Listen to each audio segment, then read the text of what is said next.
Hello, welcome to Adventures in Lollygagging. We're back tonight. We're playing more Legendinthemist for what may be the season finale of Legendinthemist. We'll see how that goes. Possibly. I don't know.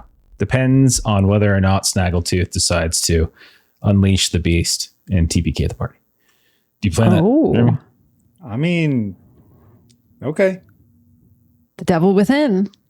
Yep. I secretly asked him if I TPK the party if I can play a robot in the next game. He was like, sure. Even though I don't think it's an option. But I don't think who thinks they're a robot. Yeah.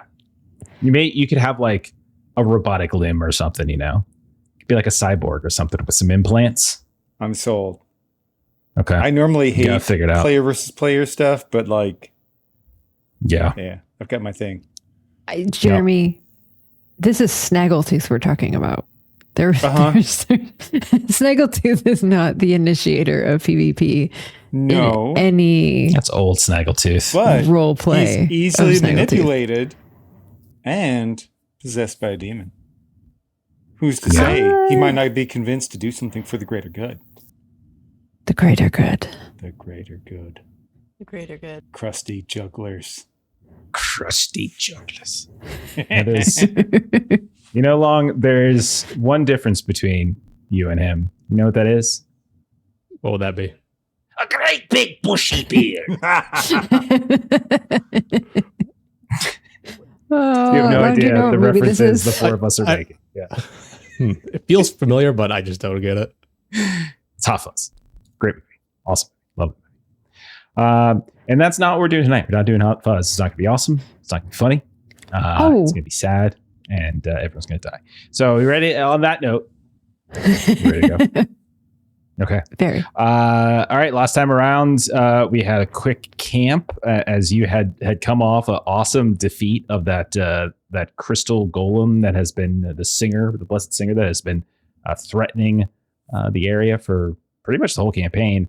And you defeated them, and then you kind of took a little nap north of Aberlin, and then you just had to sort of make a choice. You knew you had to get up into the mountains. You're looking for Stoneham Hold, and you basically had to make a choice. Did you want to brave the old forest, potentially running into some of those ancient beings of folklore that haunt the place, or did you want to kind of go up the mountain path that used to lead to the trading post where Lloyd's parents kind of went missing, where there's a cave-in that somehow Poe is responsible for, and you chose the latter. You found some rubble blocking the path. Lloyd, you found some sort of sack that seemed to bear your uncle's candle making shop, like a little insignia or logo on it, something that presumably your parents carried. And then you kind of started your ascent. You had to push along the ridge. Along the way, you heard a lot of like thundering and quaking. Some rocks were tumbling, and you discovered a clan of rock giants were traveling across the upper ridges. And there were a couple weird things. At one point, Kick punched a couple rocks and saved you all from a rock slide. At another point, she fastball specialed Snaggletooth all the way up a sheer cliff so that you all could climb it on some kind of makeshift rope. Eventually, night fell. You were able to follow that strange glow that a few of you have seen at this point, and that led you to the entrance of Stoneham Hold. Lloyd, you have been empowered for a little while now, having kind of interacted with that crystal shard inside the sea caves. And when you made contact with the door, you were able to funnel some of that magical energy into the door, opening that door and allowing you inside. You all found this massive chamber. There were these old statues, these tall columns. But when you tried to find an exit out of there, you couldn't find one. Like, it was just like there was no exit. And then the entrance disappeared too. And then you decided to kind of tinker with this crystal orb that was affixed to one of the statues. And when that happened, again, Lloyd, you're able to channel the last bit of that empowered energy in you, and it sent these lights crisscrossing the chamber. And then everything kind of stopped for a moment, and it almost felt for a second like the floor felt a bit airy. And that's where we ended. That's where we ended up. So we're gonna pick up right in that moment. You all are standing in this massive chamber. It's a little bit. There's kind of like this haunting green glow to it, but it's hard to pinpoint exactly where that light source is coming from. Various bits of stone, the reflective surface of the walls themselves all have that slight little bit of illumination. And you're standing here after this weird light show. Who is doing something in this moment? Is anyone looking around, poking around, searching? What do you think? Oi, what just happened in here? I think we've done it. Something's activated. The question is whether or not it's good or bad. It's got to help us figure out what we got to do next. I'll take that wall over there, and Morgan will just sort of go towards one area and just see what she can try to decipher. Yeah, as you start searching around the walls, you still don't find anything to suggest like a door opened up on the walls. You don't see any kind of archway. You don't see any sort of door, hallway, anything like that. Everything still seems, as you go from one wall to the next, seems to be the same. But if you continue to search, you do notice that at the very center of this large chamber, and you have been moving across these huge, like stone squares and such. You notice that one of them, there's like this little glow, that faint green glow that you've seen elsewhere, that is starting to seep up from the edges. And this large square in the center of the chamber, you can see is now illuminated by an outline of this green light. And that is not something that you've seen before. What? Follow that? Hey, it's in the floor. Lloyd, go stand on the green light over there. Sorry, I thought there was something that was wafting up. Got it. Should we all stand in it? I think you'd best to do it first, because it tends to like you more than us. All right, I'll head on over, and I'll step into the box. I'll come with you, but not in it. Okay, so Lloyd, you step into this large box.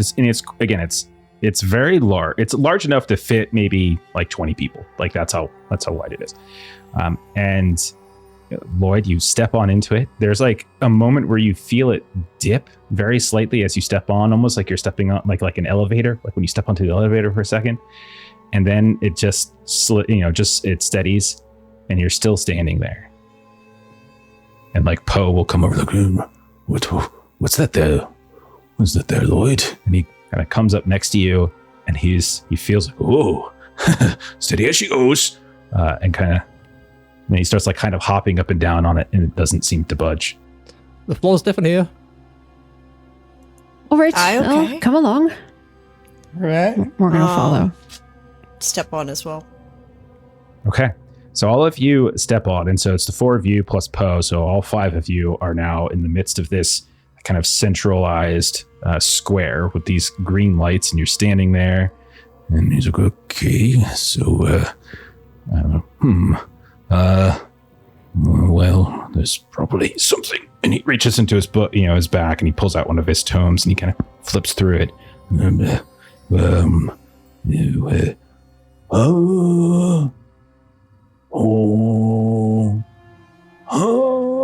And you see him start to like intone these different sounds, and he's like literally reading what you all know as like Turanok symbols. Like you look at it, you see it, you know it based upon like the written, and he is just like trying to intone something.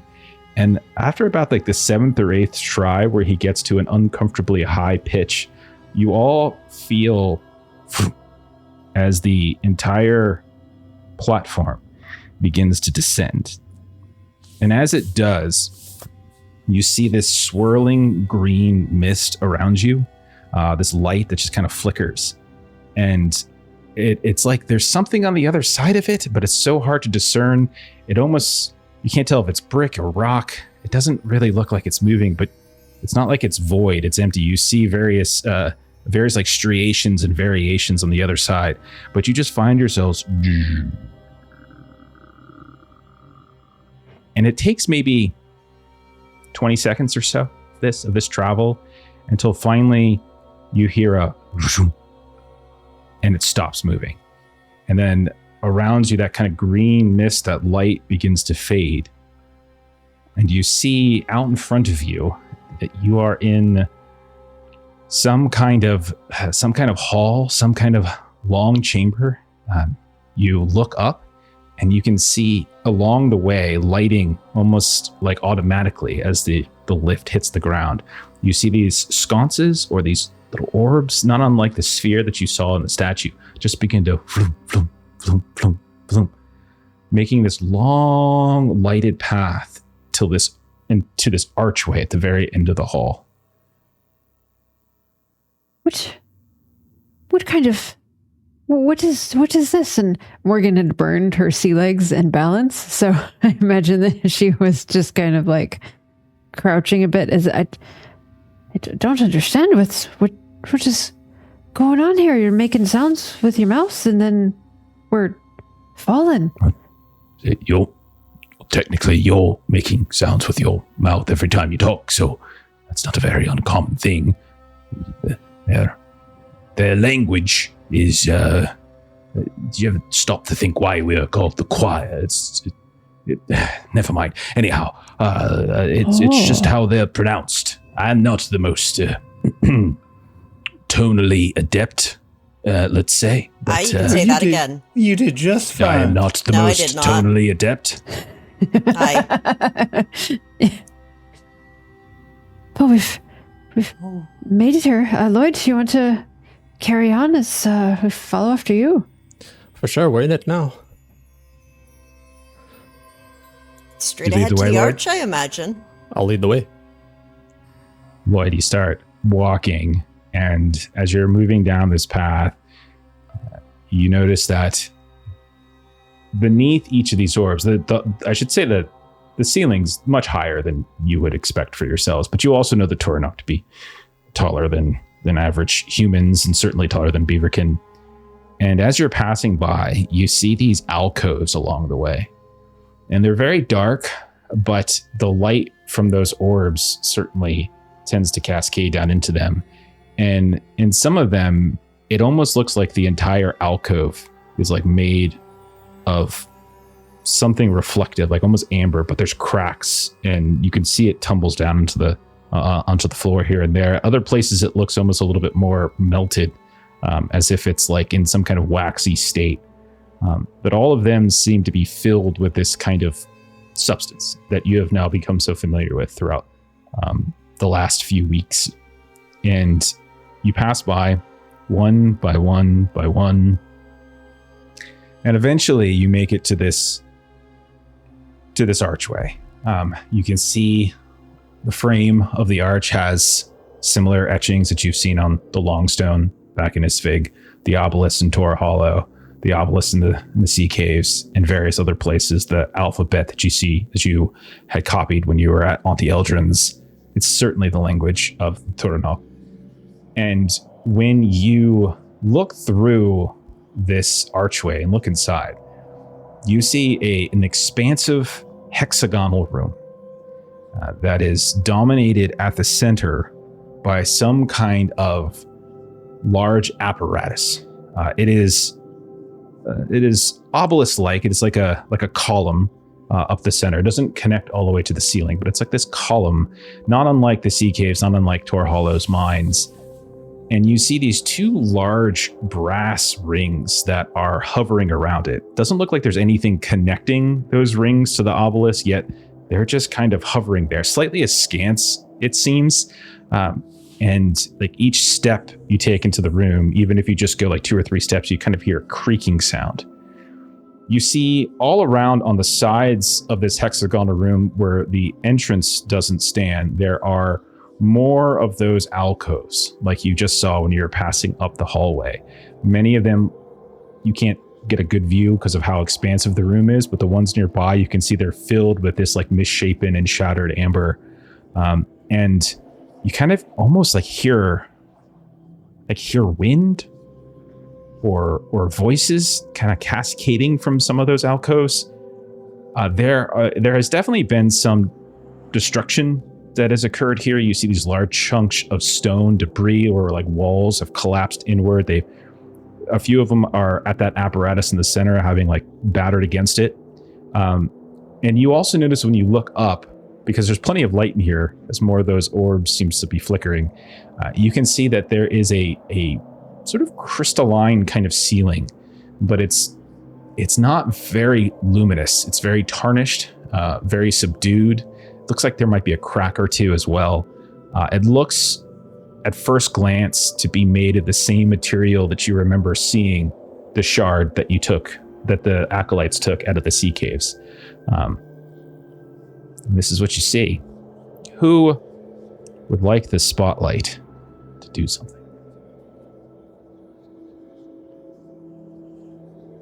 I wouldn't mind investigating some of the damage to see if I can see what kind of battle happened here, or fight, or if this is just time. Sure. Is there anything in particular, like any of the damage? Like, are you looking at the stone? Are you looking at those rings? Are you looking at the obelisk? Yeah, I would look at because I've got blacksmithing, I'd probably lean towards starting with metal, and things made out of metal, because I would understand that the most. Yeah, I don't think any real roll is necessary as of yet, but if you step a little closer to the rings, which are about as in diameter, almost as wide as that platform you came down on. They're quite large. And just looking up at them as you approach, you hear that creaking, that groaning. They've definitely suffered some damage. You can very quickly with your blacksmith's eye see some dents, some bends. It definitely looks like one of them has been warped on one side of it. You're not sure if it's by like heat, probably by heat. You would think. You would guess. You would probably have the ability to identify like a brass kind of metal here. It's kind of got like a gold tinted quality to it. And she'll kind of, as she's assessing it, yell this out to the rest of the party so they can kind of understand and see what she's seeing. And then I presume people are going to look at other things. Yeah, so Kik is doing that. Snaggletooth, haven't heard from you. What do you think you're doing? So the keyword that triggered for me was you mentioned whispering. And Snaggle's kind of been struggling with more than one, so now he has two sources of strange whispering coming in. And he might actually just invite the arcane whispers to see if they can translate the other whispers. Hey man, if you're gonna take up rent up there anyhow, you want to tell me what these folks are saying? He's kind of just mumbling to himself. He's trying to think inwardly, but he can't help but mouth the words, even though he's trying to talk in his own head. It's like somebody who moves their lips when they read. You just you feel this this compulsion maybe suddenly overtake you. Not so much a voice, but like an urging, like this sudden instinct that is not yours, but whatever is in you, to get closer to it sort of seems to push you in the direction of one of these alcoves, because it seems it's from those that some of the sound seems to be emitting from. Okay, he's just gonna reach forward, and he's kind of hesitant because he remembers last time we touched one of the things that was like this. Those of us who were branded had some interesting reactions, but at the same time, it seems like the thing to do. Probably shouldn't overthink it. Just kind of slowly, cautiously get up and touch wherever it seems to be emanating from, because maybe there'll be some weird, because they all got flashes of something from before. They all said they saw something. So that was when they touched the crystal shard, right? I'm not saying I know that. And Snaggle's just kind of not the smartest and going off of gut feelings. Okay. You if you do that, if you kind of follow through on that instinct that you're feeling, then you see yourself kind of stumbling over towards one of these alcoves where you see it looks as though the alcove is quite tall. It's maybe 10 feet tall and decently recessed, a couple feet. And it looks like the bottom half, maybe 3 or 4 feet of it, fold up, is almost solidified amber. It's like a huge chunk, not unlike the piece that you traded for many days ago when you were heading down to Tor Hollow. But you also see other smaller shards on the ground here and there. And it looks like somebody took a pick to this, right? Like someone hacked away at this for some reason. You do notice there are these pockets and holes in some of them, these smooth rounded pockets. But as you pick one up, you hold it up to your ear, almost like a conch shell. And you hear voices coming out at you. Now, some of those voices are like you can't tell exactly what they're saying at first listen, but not unlike what Poe is doing. You kind of hear this like weird shifting intonation, like high, low, medium, and almost like to the point where once or twice a note hits you and your eye squints. But you swear you hear somewhere underneath it a voice or two of more human-like speech, right? More common tongue of some kind. What? So I'll bring it over to Poe and I'll try and tap in with my coordinated everything. I'll try and hum in tune with it a little bit to see if that encourages it to continue, and then bring it over to Poe. Okay. Poe will say has ambled into the room, come right for that obelisk, and he is just like set up shop underneath it, kind of going through, sort of translating each of the things at the middle, and he's kind of flipping through his pages. And so you can see he is hard at work at trying to figure something out, and he's constantly like mopping his brow. But when you bring this over, and what's that, Snaggletooth? Very big. Yeah. All right. Okay. Yes. I hear three. No. Five voices. Yes. Someone is calling out for help. No. Death. Someone is calling out for death. Yes. And then he'll just be like, that there, you hear it. It's maddening. There's something else. I must get this apparatus working. So pardon me. I need to study this. And he'll give it back to you. Oh man, can you imagine if somebody got themselves all ambered up, but they kept awake the whole time? Ooh. Yes, imagine that. Yes. And then he'll kind of go back to his reading. Oh dear. Okay, Morgan, since you spoke up, what are you doing? As you see, Kick is investigating the rings. You see Snaggletooth has brought a shard of this amber, and he and Poe are talking at the base of the obelisk as Kick kind of circles around. What are you doing, Morgan? So, did I hear correctly that kind of as steps were taken, there was sort of like a creaking and a groaning that was happening? Yeah. So, I think Morgan is very curious about footfalls since the ground literally dropped itself and us safely. And so she's wanting to see if there's sort of like a patterning to this or what that's like. So she's kind of stepping all around and kind of seeing if it makes different noises or kind of what's happening. No, you don't really notice anything to suggest a pattern, like where you step a sound happens necessarily. It doesn't seem to react to it. I think it's more along the lines of the closer you get, the easier it was to hear those creaks and groans. Okay. Got it.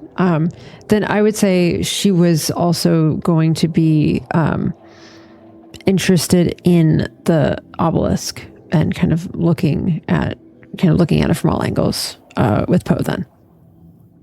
Okay, yours would require a roll, unfortunately, because you don't have the alphabet on you any longer. So it would be a roll. It would be you, and like you can take Poe for this, obviously, if you wanted to assist him at trying to translate some of the Tornak lettering that's up on this apparatus. So yes, you could certainly make that roll. Okay, it'll just be a +1, I would say. Yeah. I'm going to roll well. I have faith in myself. Heck yeah, that's a 9. Okay. All right. So 9. So yeah, you're able to. So once Snaggletooth kind of steps away, gives you an opening to go speak with Poe. And he's Morgan, I really must work on this. There's not time. I am trying to help you. Trying to there's a lot here, and you can take some, and I can take some, and I mean I know I'm not the brightest, but I'll give you a hand as best I can. Well, all right then. Yes. You take that side, and I'll take this side, and if there's something you don't recognize, just let me know. Yes. So what I'll say is, as you read through it, you're kind of reading out of order, but what it seems to indicate is a series of steps that need to be taken to activate this, to trigger whatever this apparatus is. And so you're kind of reading slightly out of order, but it does seem that from your reading, the apparatus is not currently working right now. The ring should be spinning. There should be a certain intonation, like power words that have to be spoken, most of which are listed on the obelisk itself. Then it says something about light and illumination, and something about like the sky above. But when you look up above, you just see this tarnished crystal ceiling. So you get the sense that that you and Poe could potentially activate this thing, but there's some steps that are currently hindered by the fact that the rings aren't spinning. The ceiling seems to be somehow like opaque when it shouldn't, and there's like other damage in the area. And it also, there's also a point I would say, one more thing, sorry, where it says like once activated, after like the ceiling fully illuminates, operators should take to their protective alcoves. It's like the last thing that seems to be in order. Oi, Kick. So from what you're reading over here, those metal rings you're looking at are supposed to be a spinning, and above our head we're supposed to be able to get some light from up there, and then Snaggle, those alcoves you're at, we've got to, once we get everything in order and we say the words and whatnot, we've got to run to the alcoves and take cover. Okay. Well, I ought to be able to take a look at these and maybe see if I can't run some repairs. Lloyd, do you think you can... You're no light, and I know this is a different kind of light, but... We'll maybe figure something you can do out. something with that? Aye. All right, Lloyd. Spotlight is yours. What do you think you're doing now? I'll learn a bit more about the chamber, see some of the nook and crannies we haven't been into. Maybe there's a device around that we haven't seen. Okay. Oh, by the way, Morgan, I did mark a consequence. I have a running limit, and so basically this just takes time. Is all this is going to be for the consequence. Lloyd, you start looking around for any signs of like hidden nooks, hidden crannies, anything like that.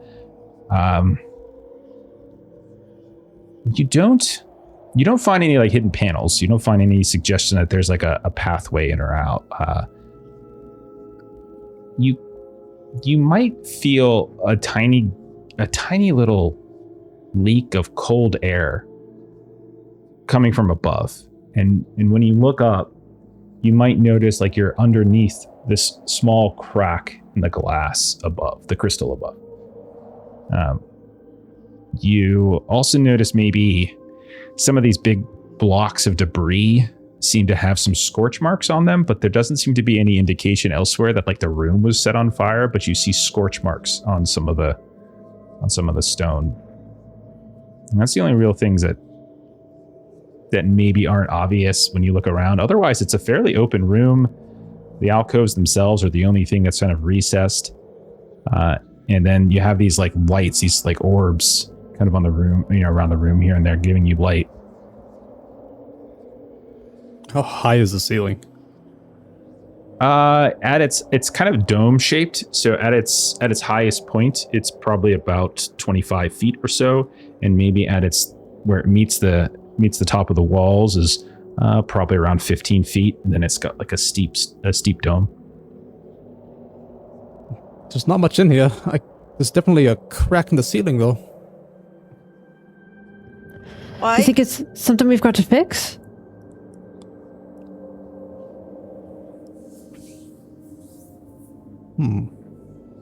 From your reading, didn't it say something about the open sky? Oh, you're supposed to get light? It says light and sky. Can the orbs in the room be redirected at all? Well, you tell me how you want to do that. Ooh.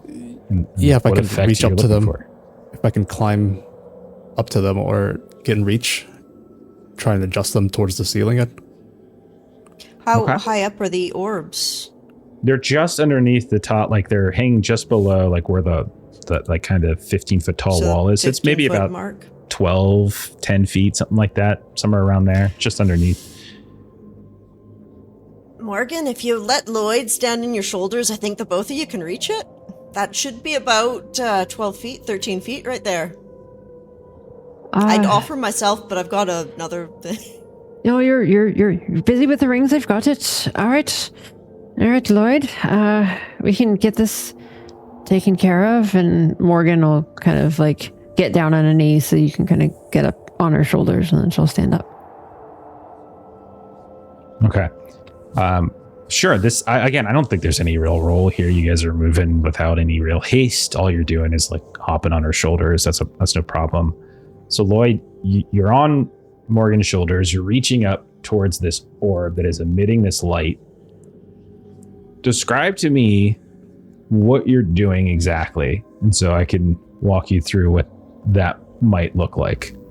Yeah, you describe it as an orb of light, but is it like in some sort of a case that can be directed, or is It looks very much like that little spherical piece of crystal that was atop the staff inside of that opening chamber. I see. I would grab onto it, see if it moves at all. Grab onto it, and you see the light grows a little bit stronger as you do so. There's no warmth to it. Like, it does not feel hot to touch. It feels perfectly cool, and it seems that it doesn't want to be removed from wherever it is against the wall. But you also notice while you're doing this, Lloyd, there's no brace, there's no mechanism connecting it to the wall. It's literally just hovering right next to the wall. But as you try to move it, it just doesn't really want to. But just like how we were above this chamber and I touched the orb outside, if I can put some sort of energy into it or give a sense of it to like increase its intensity. Okay. I'll tell you what, if you want to take the status, let's see, what did I used to give you, Morgan, when bad things were happening from the Enfeebled. Enfeebled. Yeah, Lloyd, if you want to take you're probably not enfeebled, but you're probably drained. If you want to take drained 1 and like kind of channel some of whatever kind of latent sorcerous power seems to course through you, you can certainly do that. Okay, I'll take on the status. So as you focus, you try to do whatever it is that you did when you touched these other things, and you realize that maybe it wasn't entirely whatever fused into you. Maybe it was just something that you innately knew how to do. And that was just a way of or maybe your contact awakened in you some sort of power. But you focus and you feel a bit of energy seem to sort of drain from you. You see the light brighten, and then you no longer feel that crystal casing as it seems to suddenly dissolve. Not even liquefy, it just dissolves into pure light. And then this mote of light, this orb of light, maybe half the size of your head, begins to float off of the wall and away, and then starts rotating around the room. And it's emitting even greater brightness now, to the point where it's actually hitting the ceiling a bit better, and it's slowly rotating around the room. I've got the light moving. It drained me of something. You But I put a bit of energy into it. That's a good work there. Do you need me to follow it, or can I put you down? Take me to the next one. We might need to do it to all of them. Can I put you down first, and then we walk over and do it together? You want me to walk with you on my shoulders? I think you ought to do Carry it me together. over, please. All right. And Morgan just kind of like keeps him hoisted up there and slowly steps around to the next orb. We've definitely done this in competition at some point. It's really just basically like chicken fighting. It's kind of Yeah, totally. Okay. Do you just want to like continue to give bits more and more of yourself into it? Yeah, this will be my focus, trying to get these lights illuminated and going. All right, give me a reaction roll to mitigate some of the consequence of funneling yourself into it. Okay. Can I offer something? I'm listening. If I see that he seemed to be a bit more tired after the first one, I'd be like, Lloyd, it's amazing that you're doing that, and you've got to just keep this up for all of us. You're gonna be saving the world, you are, and it's just such an important thing you're doing. So I'm kind of doing my like cheer them on jovial disposition to try to kind of help mitigate some of that. Okay, yeah, take an extra power from that, and then Lloyd, put together any kind of pool that is about like endurance, both of the body and of the spirit, right? Anything like that you think works, +1 from Morgan. Okay, I've got sprint. That's kind of my endurance. If I can use that. Sure, why not? Yeah. Go for it. A little bit of a stretch, really. but Like you're standing still on my shoulders. So confident saying that. He was just like, I could use that. Like, okay. Okay, and people will be working against me, so I'll be. Let me take a look at your tags. Dodge harm. Why do you forget that you have dodge harm? I don't understand. Okay, I'll use dodge harm instead of sprint. Passion for the truth. Passion for the truth makes more sense than sprint. I like it. Okay, so there you go. You got 2 from yourself. You got He 1 likes from it. Morgan. And then -1 from You've got Drake. this. You're helping us save the world, you are, lad. Yes, it's for Isvig and our loved ones. Okay, a 9 is mixed with 2 power. Okay, so there were a total of 5 of these throughout the room. So there was 4 more that you were going to do, which meant you could have taken a grand total of 4 additional tiers of drain. Right? Oh. Drain 1, drain 1, drain 1. But because you pass, right, and you had 2 power, you can mitigate that by 2. So you're taking 2 more tiers of drain, which is going to take you all the way up to drain 3. Drain 1, drain 1, drain 1 will take you all the way drain 3. And you are feeling very a little weak as you finish up. But you do notice that all of these orbs now are rotating in this kind of very slow movement, and they all are ascending up the dome a little bit higher. And as they do so, you can see some of whatever this tarnish is beginning to erode. You can see it's beginning to sort of break up, and little flakes of like ash and grime begin to fall down. And it's a slow process, but you're seeing underneath it like all these colorful panels, these colorful glass panels, like almost like a stained glass window, are beginning to appear, suddenly cleaned with this illumination from whatever grime coating it was over top of it. And it does seem to have worked. And that is one of the tasks that needs to be completed to get this apparatus working. Set me down, Morgan. It's a bit more work than candle making, but there's light now. Oh, Lloyd, you're getting heavier and heavier. It just took a lot out of you. Hold on, let me lean you against the wall so you can get down all slowly. You did amazing. It looks so much brighter and cleaner in here. We're closer to it. All right.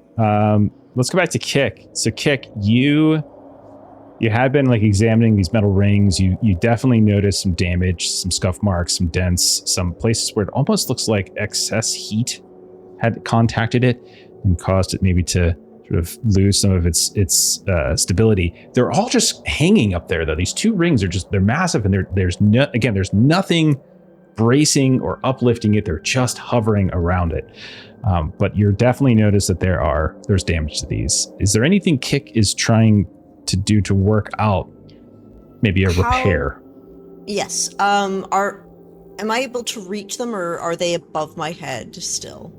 So they're kind of, think of them like almost like a particle or like orbs around a planet kind of thing. They're sort of twisted and turning a little bit. So there's places where you can kind of reach up and touch them, or you can stand atop one of these the bits of debris, and then you realize as you do that, you can spin them. They're heavy and it's slow going, but you can actually spin them around a bit. Yeah. Okay. Then I'm going to stand on the debris and see if they're like particles and moving around a little bit on their own. Then I'll grab them as they kind of come by, and I would like to.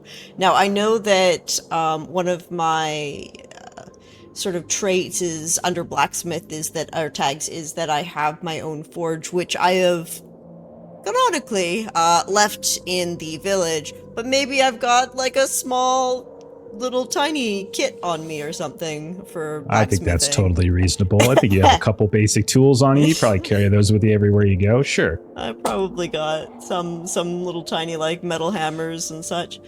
So I would like to try and see if I can't like knock out some of the dents, and if I can move them, just start to get them into a rotation and then move to the next one and kind of rotate a little bit, see if I can't get them going, and et cetera, et cetera. Absolutely. There are two things working against you on this. There's going to be a -2 from basically their size in this, and like the sections of it that seem melted.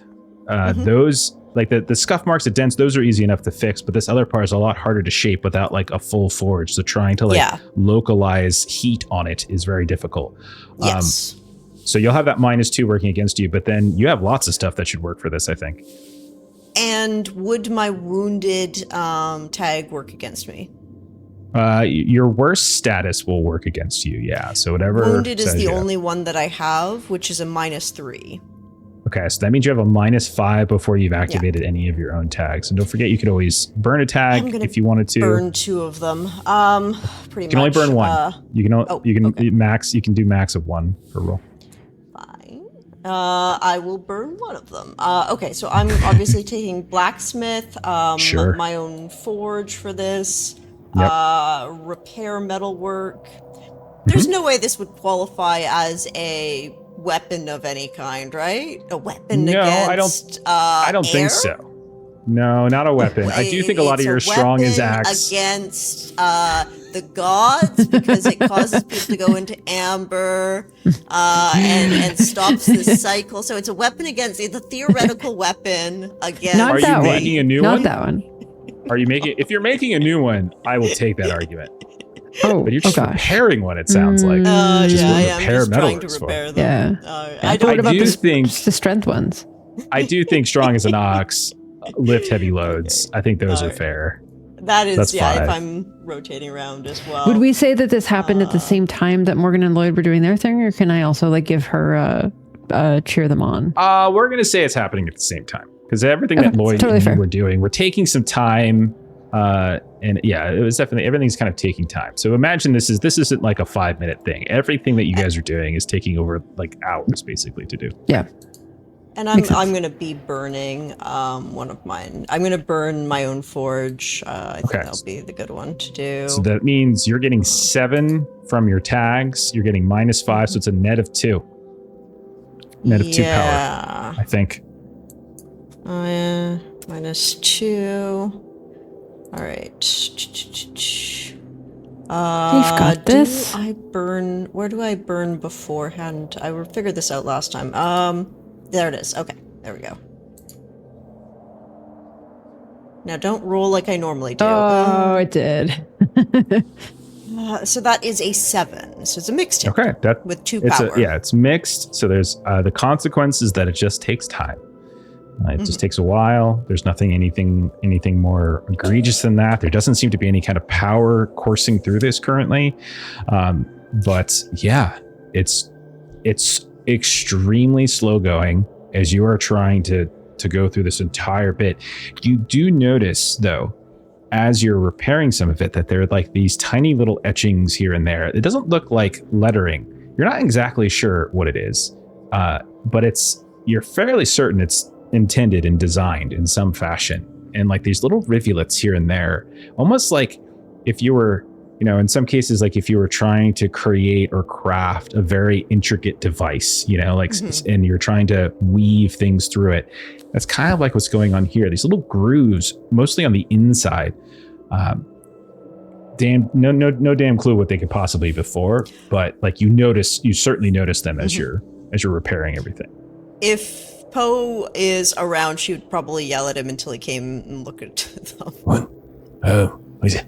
Look at this. Look, see the weird little bits of metal here. They're definitely intentional. It's like they've created some groves. I'm not sure what it's for, but that's your job to figure out, isn't it?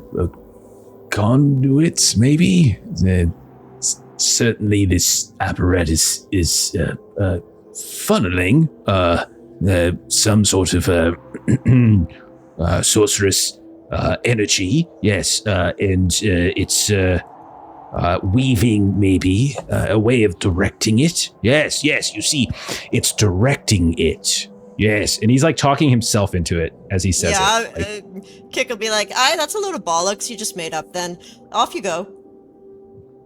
I'll get back to it. And you see him move back down and continue working on the obelisk. Okay. Let's check back in with Snaggletooth. Snaggletooth, you see your friends, you see Lloyd and Morgan working on these orbs that suddenly start glowing. You see Kick up there like spinning around these rings and hammering away and trying to fix some dents here and there. What is Snaggletooth doing? Oh, he's got a big old worry just weighing down on him because it seems like these whispers are asking for death, and that sure does worry him. He's like, what if something went wrong and how they like encapsulated themselves, and they've had some sort of eternal unrestful torment upon them, and he doesn't want that to happen to his friends. So he's got kind of two different things he's thinking to do. One is he wants to see if there's something different about that alcove where you got the whispering wanting death sort of stuff going on versus other ones. Like maybe there's certain alcoves where stuff went okay and there's other ones that didn't. Maybe we need to track down the ones where it seems like things worked okay, and that needs to be the ones that we go to, because I don't want any of my friends to, have themselves put in that state.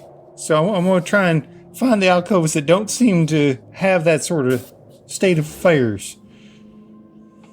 Okay. It sounds like you're doing some kind of forensic investigation of some sort. Yeah, which I'm terrible at. Put together a pool. Yeah, put together a pool that you think makes sense, that might discern this. Anything that's like kind of looking for fine details or anything that might simulate magical knowledge of some kind, stuff like that.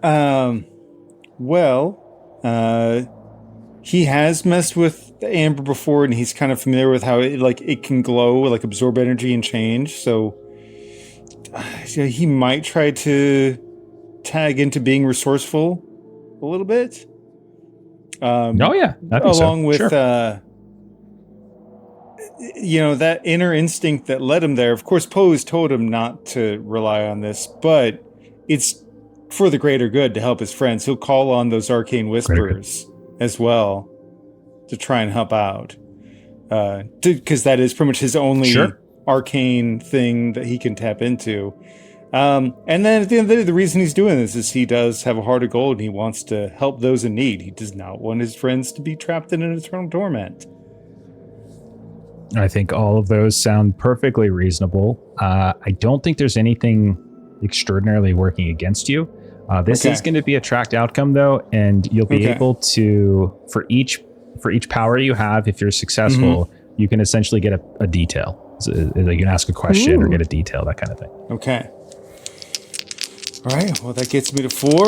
Let's see how it goes. Okay. Well, I rolled a 5, gets me to a 9. I wish I could have had one higher, get myself to a 10. Oh, it's a 9. It's so close. It was almost a 10, but a 9's still there. Yeah, absolutely. Okay. Well, let's deal with your stuff first, and then we'll talk about consequences. So start asking questions. What are some things you might want to know?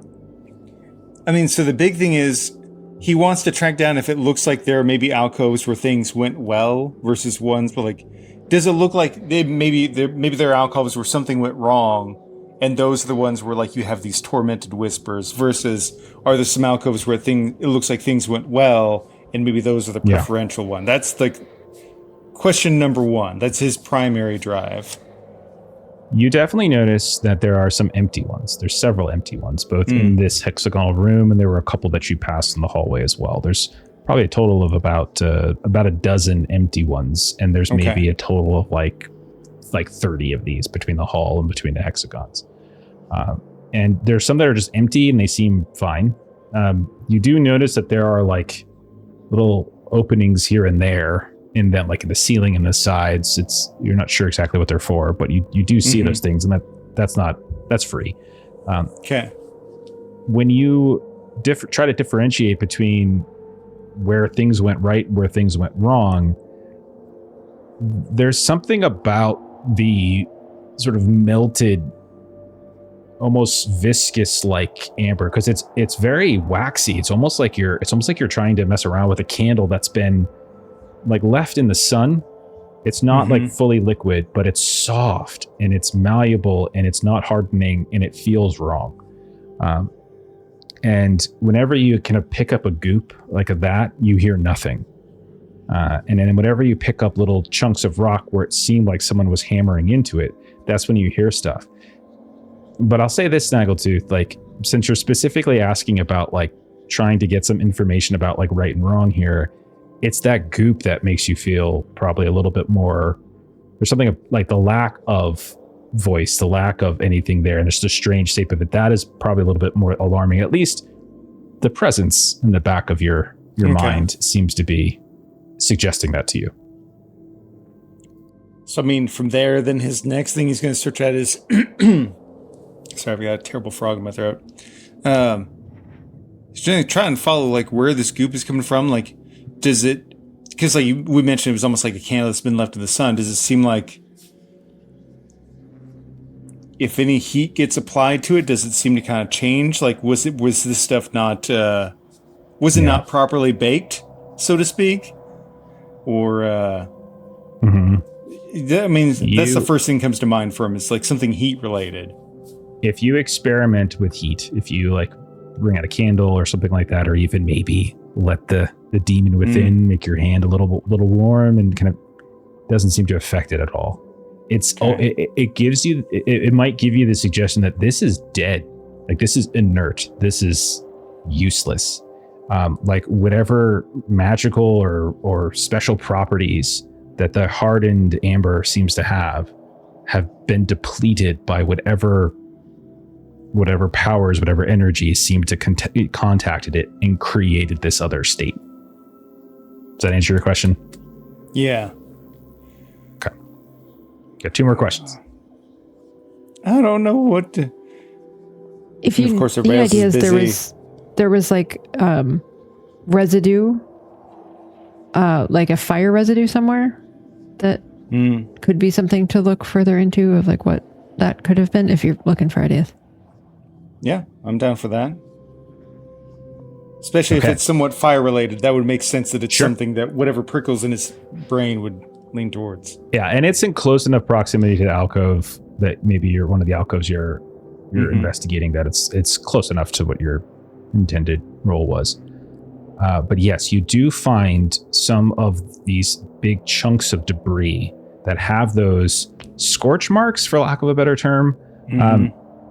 They are near some of these places where you see the kind of depleted amber of some kind. Now, when you look at those marks, they look a little odd to you, Snaggletooth. Both you as a beaverkin who has seen fire, right, and has maybe had to deal in the past with various, maybe you've had to use fire to kind of clean your crops up or something like that. We've even seen your neighbors having to clean their crop of that horrific blight that had gone through their crops.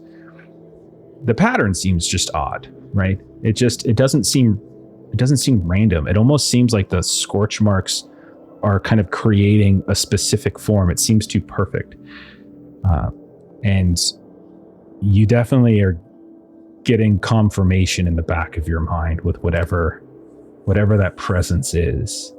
You're getting the feeling then, Snaggletooth, that this might have been some sort of like magical files, some sort of sorcery that was done that kind of caused this, as opposed to it being any kind of natural fire. Okay. So somebody did a weird magical fire right in the heart of all this sort of thing,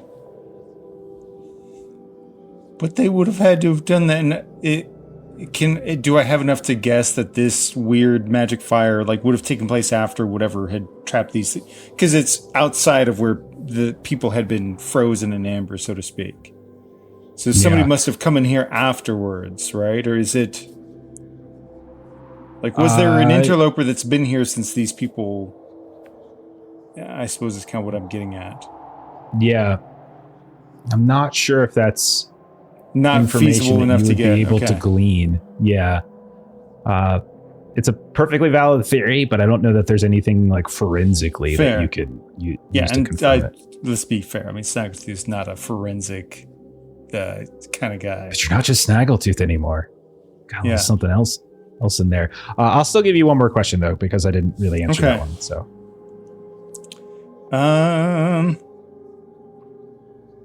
I mean, let's just double down into like making like questionable choices. If that whispering does recognize this, let's ask if it understands what that was, or like what the nature of this spell was. Okay. If that's potentially viable, maybe that needs to be its own role to even ask that question. Fine with that. No, I'm fine with that. You get a flash, baby. You get it like an image just comes to your mind. You get this like little quick, succinct like vision, and you see this. You see somebody kind of clad in sort of dark robes, like shadowy face. You like in the cowl, you can't even see a face. Like it might just be a creature of shadow and darkness. And you see like one of their arms is suddenly emblazoned with this kind of purple fire, and it just extends outward. And then you see that fire begin to roll off the arm, and then the vision ends. Oh, Poe! Oh, what? Snaggletooth, I don't have time to listen to the amber. Don't. You ever heard of anybody that has like purple fire that might do a magic spell over there that might have drained the living essence out of the ember here? What? What? Purple somebody fire? did a spell over there, and it would have been somebody with robes and a purple fire, and the ember's not working right. Well, that's alarming.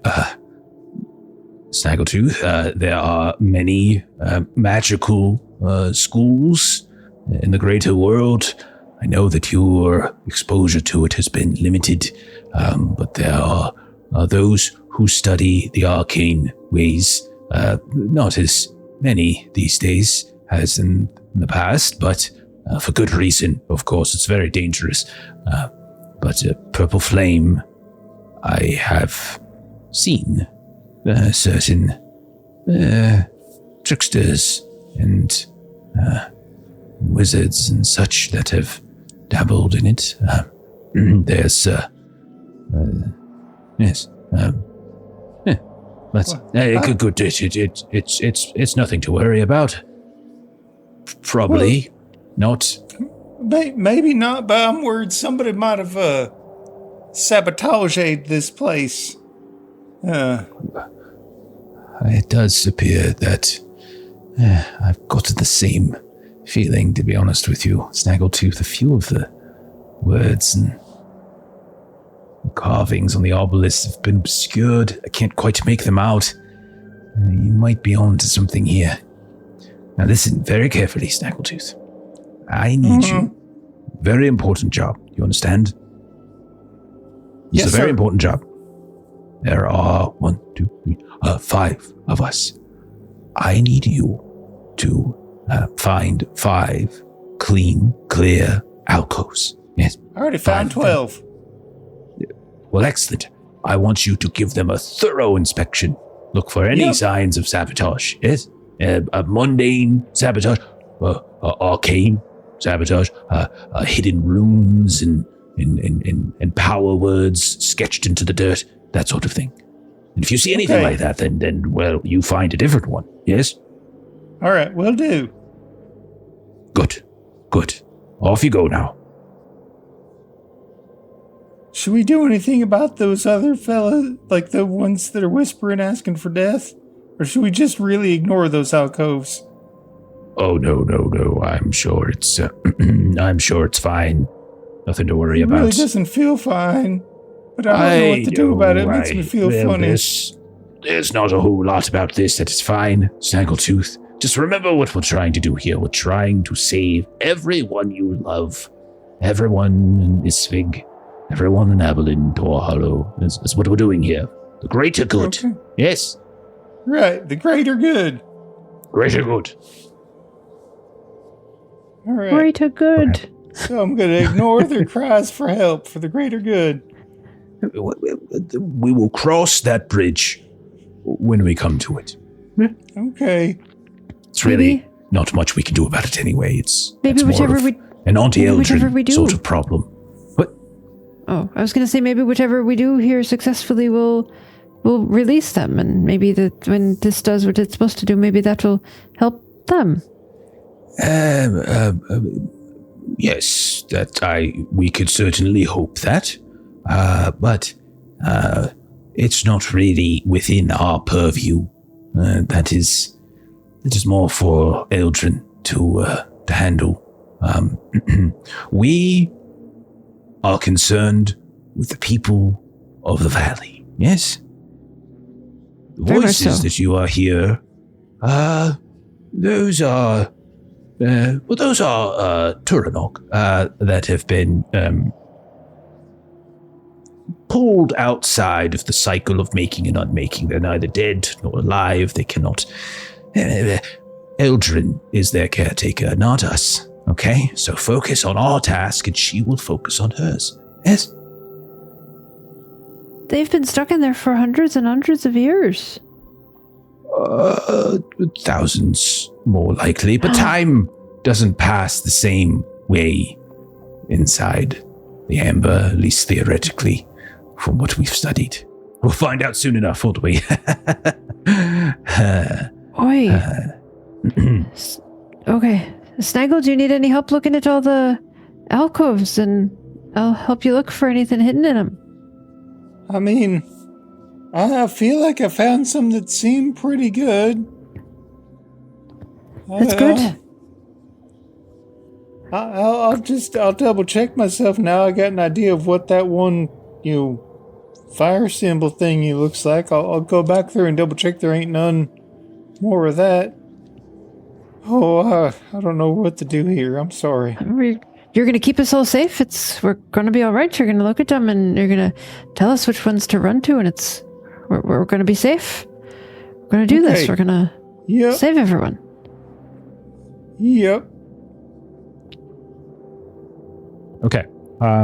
Morgan, if you want to do a roll to actually inspect these for sabotage, you can do so. Snaggletooth, if you have a tag that you want to contribute to this, by the way, your consequence is time. Yay. And I would like to help with some coordinated effort. A lot of time consequences. Yeah. Ooh. Yeah. I like it. Take +1 from Snaggletooth, Morgan. And then, put together your own pool.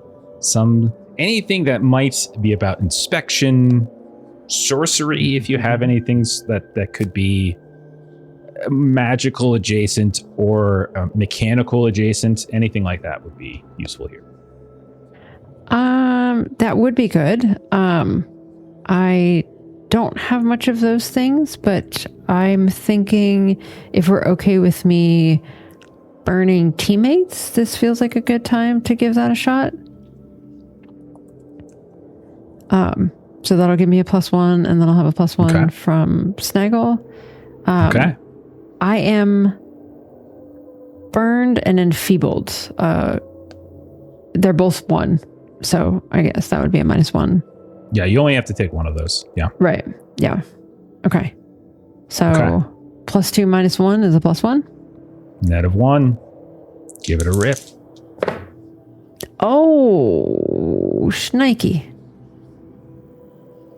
Could you elaborate? 4. Usually a number would be helpful. Oh, a 4. Okay. Yeah. Rolled the 2 and a 1. Okay. So that is a failure. But I am Yeah. going to move it narratively forward, and I'm going to say that you and Snaggletooth look around inside of this chamber, and then you continue your investigation out into the hall. A few hours have passed since you all have arrived here. Lloyd has been kind of working with some of the orbs. Kik has been repairing the rings. Definitely Poe has been trying to translate the instructions that are now on this apparatus. And Snaggletooth and Morgan, while you're out in this hall, you suddenly hear the and you look over towards where you came down, and you see the elevator, that little lift is and disappears up. Get the sneaking impression that wasn't random. Snaggle, did you see that? Just, do you think maybe it just does it after some time? No, I don't think so. I didn't. Because it didn't do nothing before until Poe started doing that, like, humming and... That's right. He was talking to it and singing to And it. let's be fair, we're about the only people else we know who do, like, choir thing. He said the whole reason they're called choir is because, you know, they know that song, which means there's probably some Twilight choir here. Oh no. Okay. We should try to. Sabotage the elevator. Would we know how to do? I don't even know how I know the word elevator. I just a thing that just went up and down, and I don't know how we go about doing that. I would be up for it if I could. I was just gonna see if I could see something important and shove my shovel in there. Did we see it's anything? very much just a platform of stone that that's just magically goes up going up and down. and down within this little thin funnel, this like sheath of like green light. And it's just going up right now, slowly, but it's going to get there. And yeah, you get the distinct impression it is not going up there randomly. Yeah, what do you want to do? So what did the two of you do? You see this, everybody else working in the hexagon chamber. So what do you guys do? I will ask you to be a little quick with your decision making here. I want to look. Snaggletooth, are there alcoves that we can hide in where we can't be seen by the elevator when if anybody were to come down here? Incoming. That thing that floated went back up again. And Morgan wants to look for like rocks or something to use as like weapons. So if someone or something comes back down, that she can pelt Tons them of with debris. Absolutely tons of debris. Yeah, you can pick up big chunks of rock. No She's problem. Or big chunks at of the amber. ready. Got something to chuck. Oh, toss a couple rocks into there to see if it fits in. Like, see if the thing can't come all the way back down because we tossed some stuff in. Poe, get into one of the alcoves quickly. I don't think you're going to be much. Our preparation's ready. Could we get it started? Do we need more time? We could try. The sky is clear. The rings are fixed. The translation. I could, but it's going to take time to chant it. And he looks. We've got your back. Unsure. We've got your back. We're gonna attack them when they come, or we all come in here, we attack, and then we do it when we've got the time. Got stones at the ready. You guys tell me what you want to do. Last call. Make a decision because that elevator is about to come back down. I think an ambush would be better than just an outright attack, but sure. If we're gonna do a frontal, then okay. All right, all 4 of us are going to get ready to fight then. Can we get around the elevator so that we can get them as they come down? Yeah, it doesn't. There's a little bit of space here and there. Yeah. You do recall when you were lowering, like there was a thin sheen, so like you could see through it, but you couldn't get like perfect details. But you remember seeing some stuff through it, so it's not perfectly opaque. Oh, so Kik, were you saying we should hide in the other room and in then the alcoves and then I ambush see. them? That's what I wanted. Yes, I see. That's Okay. Totally on board with that. That makes sense. So I wanted Bo to go. Yeah. And then we I can start the understand now. thing after we start fighting. Have them come in here and then attack them. Okay. Yeah, I'm down for that. Okay. If we get into the alcoves, then we can jump out when they come in here. Poe, let's switch you.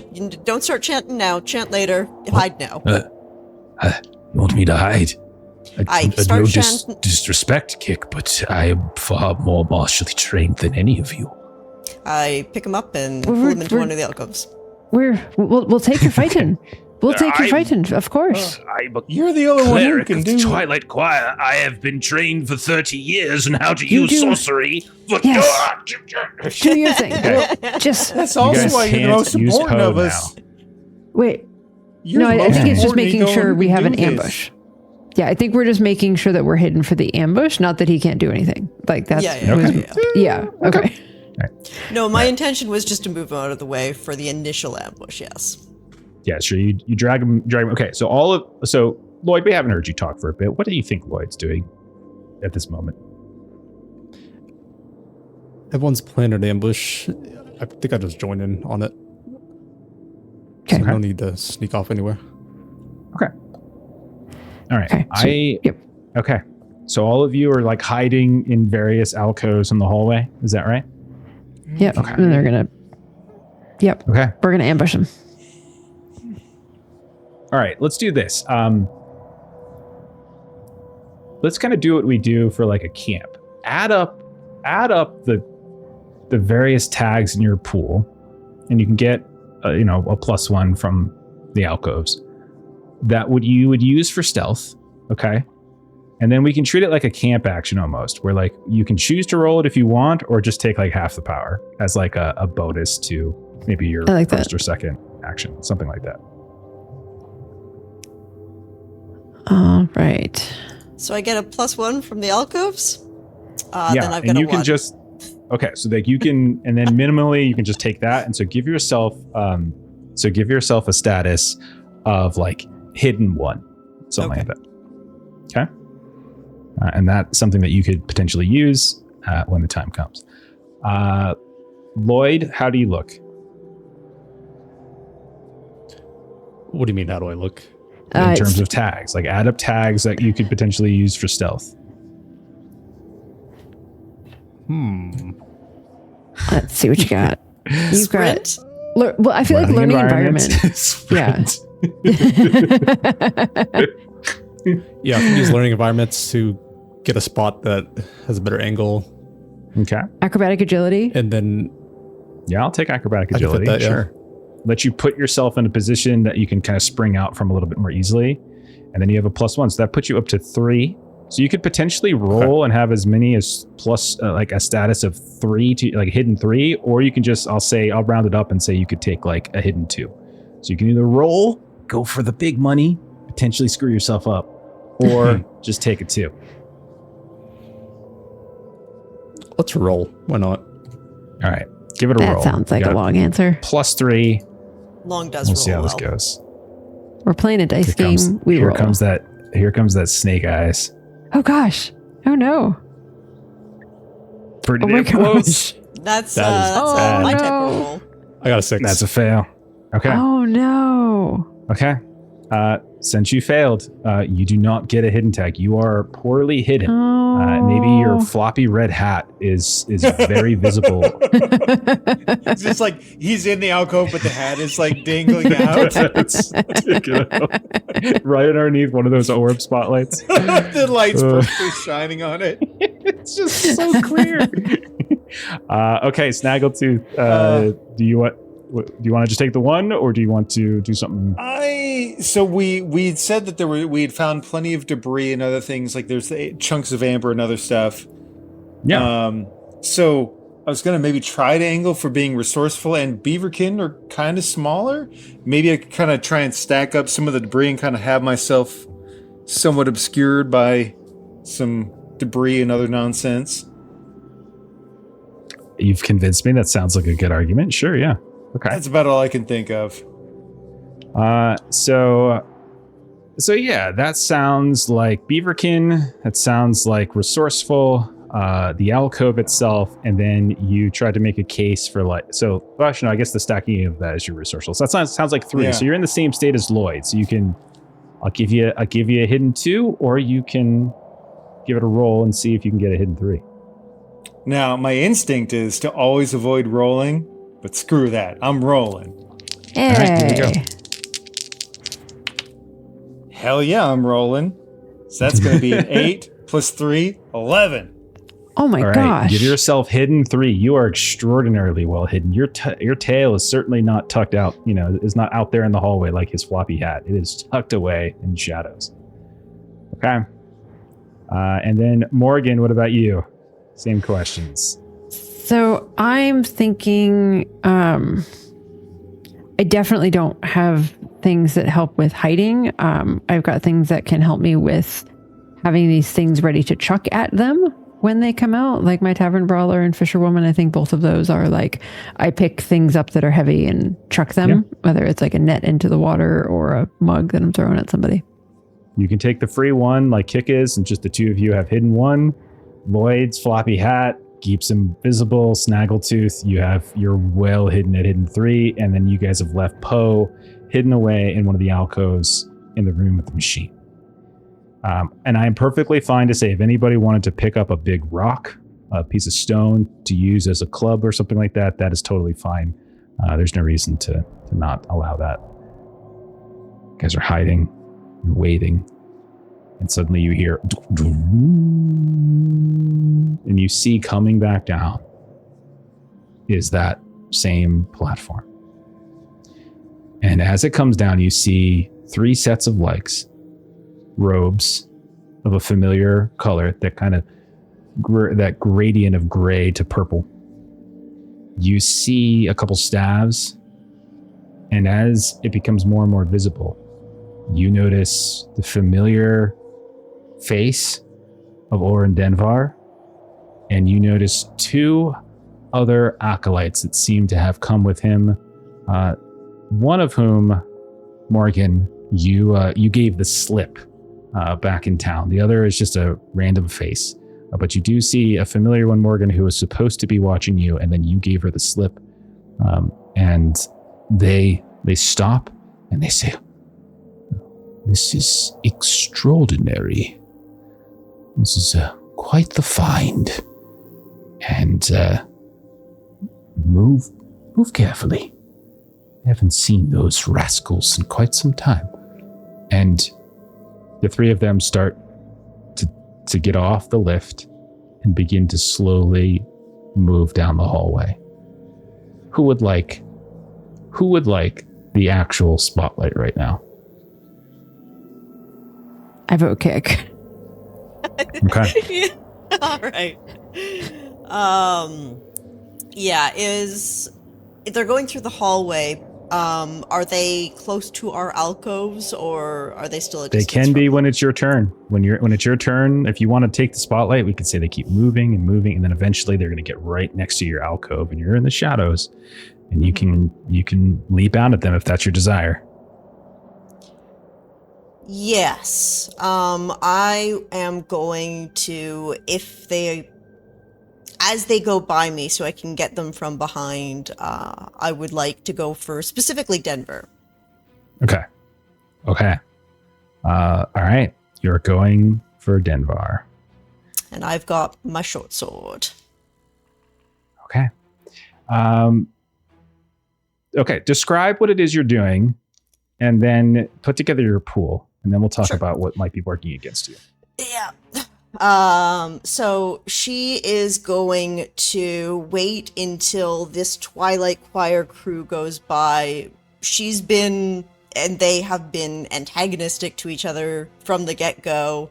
She's not going to stab him in the back, but she's definitely going to try to take the flat edge of her sword, and she is going to try to bring it down heavy on the back of his head, as she, if she can, essentially just jump out and just get pommel to back ahead. Okay. You're going to leap out. You're going to go specifically for Denvar, who's kind of flanked on either side. Yes. There is going to be -3 against you for this. I'll explain why in a second. Give your roll, put together your pool, have a -3 from something that he has going on him, and then I'll sort of describe what that is in a sec. And I'm okay. So here's the thing. Something that the audience doesn't know is that I finished a milestone and swapped out one of my theme books. So I now have replaced Highlander with an adventure theme, which is Protector of the Land. I'm going to pull Protect the Land. I'm going to pull Frighten Invaders. I'm going to pull Strong as an Ox. I'm going to Smash It Loudly. And I'm going to burn Smash It Loudly in this one as well. And then I presume Wounded 3 is also going to affect me. So I'm Wounded 3 will affect you. Yeah. -6 or something. It's a -6, yeah. Yeah. Yeah, so I have to burn something. Okay, and then Smash It Loudly. Oh, and Short Sword. Of course. So Short Sword, Protector of the Land, Frightened Invader, Short Sword, Strong as an Ox, Smash It Loudly, and I'm going to burn... Okay, yes. And then So it looks like 7 -6, so you have a net of +1, I believe. Yep, that's... Yep. Okay. All right. Okay. Where it goes. Oops, there we go. Minus, and then -3, and then I'm gonna burn Smash It Loudly. Got it. There we go. Roll. That should be good. Don't roll like dear. normal. Don't roll. Fuck. Oh no. Yep. That would be a 5. That is a total of a 5, which is unfortunately a miss. What happens, Kick, as you lunge out and try to hit him with the flat of the sword, you should have cracked the back of his head. It should have been just fine. But right as the sword is about to hit his head, there's this little glimmer that happens, as if there's some sort of like magical shielding that seems to be coating him. And your sword reverberates off and you go stumbling back. I am going to say that consequence is your sword goes flying even further. And so scratch your sword for now, but you could take an action to potentially reclaim it, but it goes just completely and utterly repelling off of it. And he stumbles for a second at the feel of it. I had a feeling you would be here. And you see him like reach into his robe, and you see him pull out some kind of scepter, some kind of wand that starts to glow. And the two next to him, they have like those are the ones that have the staves, and they kind of take up these sort of defensive positions. Who else would like the spotlight next? Morgan, are you next? Yes. Okay, Morgan. So her plan when she saw the woman was to kind of go after her. And so I'm thinking about burning Tavern Brawler, basically, to just sort of jump and tackle, basically. So you're going after not Denvar, but you're going after your former chaperone. Yes, Nesta was her name. Yep. Yes. I was actually going to give Melissa a +1 if she remembered the name. Oh, sorry. That's okay. Melissa, take the +1. Just lie. Okay. He's never going to know. So I'm burning Tavern Brawler. Jeff won't notice. I've already burned Drunken Master Brawling, so I just have that +3. And then I've got the -1 from Enfeebled. And then do I have other minuses working? Yes, there is a -2 that they have on them. Okay. So that's a straight roll then. Yep. Okay. Give it a go. Are you burning anything? Sorry. I burned Tavern Brawler. Okay. So that's Give why it a it was go. a straight. So thankfully I rolled a 5 and a 6. So that's an 11. That's amazing. Okay. Even though it was a flat roll, you always get one power that you can expend, even on this case. If you wanted to take a consequence, you could even you can have 2 power. If you wanted to take a consequence, if you wanted to opt into a consequence, you could actually have 2 power to expend here. What do you think? If I could make her like stunned too, I'll take the consequence. Okay, we can do that. Yeah. Okay. All right. I think the consequence is that you leap out, you go to like sort of smash into her and kind of push her against the wall a bit, and she stumbles about a bit. You actually smash in the process as you're like kind of flailing about, just like a wild drunken like haymaker catches the other one of these acolytes that are guarding him. And you find yourself just in this like crazy frenzy. Kick is there trying, like just having kind of been repelled by whatever shielding is over Denvar, and you're just taking these other 2 out, and they seem to stumble about. Like one of them, you can see their staff like kind of clatters to the ground. But I'm gonna say what happens to you is that in the process, you like bang your head, and so give yourself fractured vision. So like your vision suddenly becomes like kind of cloudy as you bang your head and you get this big welt. Yeah, so she just, the surprise is already kind of gone with Kick coming out, and she just sort of is just kind of yelling like, ah, and then just kind of just tackles this woman. You did take your hidden, right? Your hidden status. That wasn't gone. You could have used it. Oh, no, I didn't. Okay, well, if that's the case, then you don't have to take the consequence if you wanted to still do stun 2. I also forgot to take hidden, but then I'll just do the stun 2. Would it have put you to a 7? No. Okay. No. All right. So Morgan, take away that fraction vision. You're fine. You don't bang your head, but you do manage to stun these other 2. And I'm saying these other 2 because the acolytes are kind of on the same block, and then Denver's got his block, basically. Excellent. Excellent. Okay. So so we'll come over to Snaggletooth. Actually, no, let's go to Lloyd first with your big floppy hat. You see your 2 big strong friends leap in. You see Denvar, who you've had a fairly decent relationship with. He's been very friendly to you. You've given over so many secrets to him. You might have screwed the entire people of Tor Hollow. Who knows? But you see with him Morgan's now help, being attacked by Kick, and then this like pulse of some kind of magical energy that seems to repel her. And then you see Morgan just hurl her body at these other 2 acolytes. Lloyd, what do you want to do? Do they notice me? They do. So mechanically, it just means that like you don't get the bonus like they just got. That's Gotcha. all. I'll disrupt the acolytes for now by tossing stones from my alcove. Okay, you just want to start raining down rocks on them? Absolutely. Yeah, and you can take a +1 from the rocks. I'll give you that. You can have that type. There's plenty of debris that you can use. And I'll say that the stunned 2 will also come into play, which will be a bonus for you. So because they're kind of like, oh, what?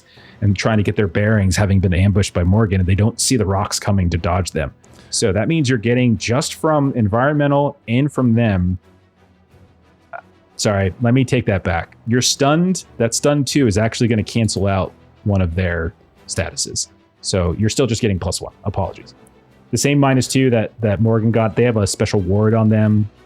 So that's all it is. Nice. Okay, what about enfeebled? That I think that's coming into play, yeah? It's going to come into play. Okay. The drain you have, yep. You're very tired, having spent the last several hours giving over parts of your essence to try to get these sorceress devices functioning. So I have a -1 on this roll.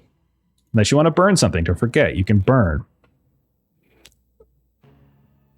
Burn your acrobatic agility. Tag. I'll tell you that we are effectively in the finale here, Lloyd. Yeah. So don't be afraid to burn stuff. I'll burn. Doesn't mean it never comes back. It just means that you're done with it for the rest of the fight. Yeah. Ability for like more aiming sort of thing. I like it. Okay. So that'll So I'll give get a you 1 3 set. instead of 1 for that tag.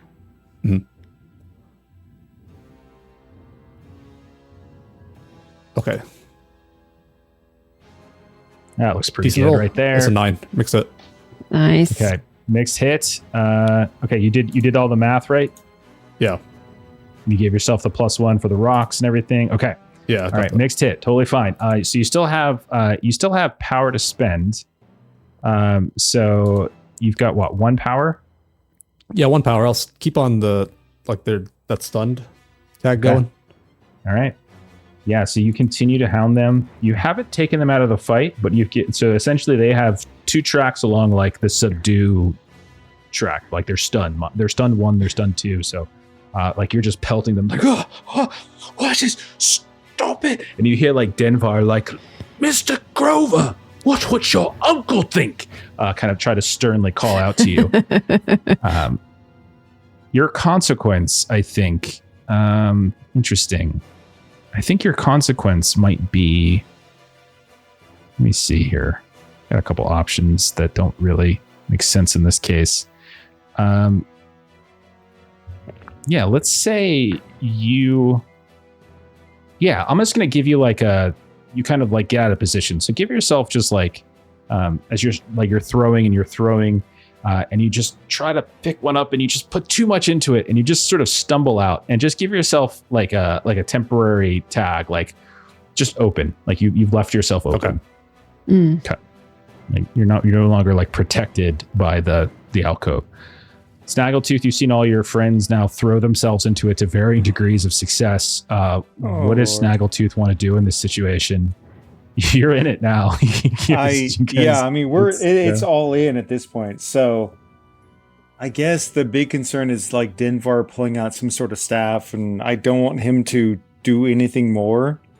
So I think I'll take advantage of the fact that he doesn't know where I'm coming from just yet, to kind of leap onto him from behind. Like maybe as he turns to yell towards Lloyd, like, Mr. Grover, like as he's doing that, kind of coming up from behind his little hiding spot. Snaggletooth will leap on him from behind, taking advantage of his hidden. I am country strong. I'm good at holds and grapples. And I've got a fearsome bite. I see him trying to grapple him from behind, because one thought is to like put him in a half Nelson to make it more difficult for him to try and sing or anything. And then also use fearsome bite to bite down at the hand that's trying to grasp the staff. I like it. He does have this mage armor that is still on him, so it's mage armor 3, so it's -3 against your roll. But so basically, it's a wash with 3, your hidden. Yeah. So it's a +1, I think, if I did my math right. So you should have my hidden 3 and that will knock each other out. Country strong, holds and grapple, fearsome bite. I don't know if I can really argue help those in need if I'm trying to prevent him from casting a spell. I mean, you definitely see Kick is in a little bit of trouble, as she just lost her weapon, so I would take that. Okay, so that gets me up to a 4, which is Nice. decent. Okay. So I forgot you were hidden 3. Hell yes. Okay. What'd you roll? 11, 6 and a 5. So that gets me up Nice. Okay. Get you up to, so you have 4 power to 15. spend. Yeah. You're at a 15. You have 4 power you can spend. 4 power. You could also opt into a consequence if you wanted to get an extra power and to have 5 power to spend. I would love a consequence, please. Okay. I would love that so much. What do you want to do with that 5 power? I think the hope is so some of it was he's trying to with one arm, he's snaked into half Nelson, and the other, he's biting down at the hand that has the staff. And he doesn't want to kill the dude, but he kind of wants to do a thing where you kind of have him in a sleeper. Please just don't don't talk, don't sing, just, and he's just and he's got his little beaverkin legs doing the MMA thing where this little beaverkin feet are kicking him in the stomach and then just holding him in a sleeper and just falling backwards. Do you want to put all 5 of that into this? Yes. You want to give him, okay. And that is enough basically to hit his limit. That in one shot you leap up. while he is distracted by Kick, and then he like goes to shout at Lloyd, and he's like almost about to mockingly laugh at Kick here, and then this freaking Beaverkin leaps up out of the shadows and jumps on him as he's about to cast some sort of spell, and you sink your teeth into him, and you just hold on. He's like, and his head smashes against the wall, and he collapses like this sack. And you fall on top of him. But here's your consequence. Your bite was going for the hand. And in the process of doing so, you also made contact with the scepter. And so as you do, you feel this sudden pain shoot through your mouth, through your teeth, and you suddenly hear a crunch. Give yourself vitrifying curse as your teeth and jaw have turned to glass. And you have shattered your teeth. Yes. I love it. I mean, I don't. Oh my but I gosh. do. The scepter goes cascading onto the ground. He seems to be out cold. You have taken him out. And when you stand up from it and look around, everybody sees, if you, in this crazy moment, Snaggletooth is face, half of it is that same crystal that you've seen in the scepter, that you've seen inside the obelisk, that you've seen up on the dome ceiling inside of that hexagonal chamber. That is his mouth right now. And one of his two giant Beaverkin teeth is utterly shattered. Yes. I love it. Snaggletooth. You address... Get out here. And so Poe's like, oh, I can come out now, can I? Now, I want to remind you guys, there's two more people here. They're stunned, but they are not out of the fight. Yeah. And so you see them kind of turning around and they look down at the ground and they're like, no, Orin! And then they're lifting up their staves to come at you. And like you see Poe coming around from where his hiding place was, and he's got his sort of necklace, his charm out, his shard of glass that he seems to funnel a lot of his sorcery through, and he's moving forward. Who wants to spotlight in this moment? I'll try again to, I kind of had tackled them, and so I'm going to keep going with that if I can. Yeah. Okay. Sure. And again, they're stunned too. Is basically going to cancel out their warding. In this moment, is there like when I'm thinking of stunned, I'm thinking more like they're almost like concussed, basically, right? Yeah, dazed, kind of. And so they're like kind of dazed a bit, but that is canceling out their warding, so it's essentially flat coming from their end. So it's whatever your pool is what you're going to have as you try to take these two out as well. Yeah, I'm kind of jumping in because nobody else jumped in, but I did burn my tavern brawler. So I would roll if you want, Melissa. I'm trying to think of a creative thing to do with Fisherwoman. Like she's trying to tie knots. Fisherwoman. I was thinking about tying knots, but I was going in the other direction of like sometimes you just I'm gonna try to tie them up. You all do remember they have like ropes as belts. You guys tried to disrobe them. Yes, that's right. Poe last time. A heavy-set, middle-aged drunkard. You tried to disrobe him last time, and then climb a mountain with him while he's disrobed. Right. Use the ropes that they have to tie them up. That is what I'd like to do. Time. It sounded good, and then you start to think about what that must look like as he's grunting up the ridge. Right.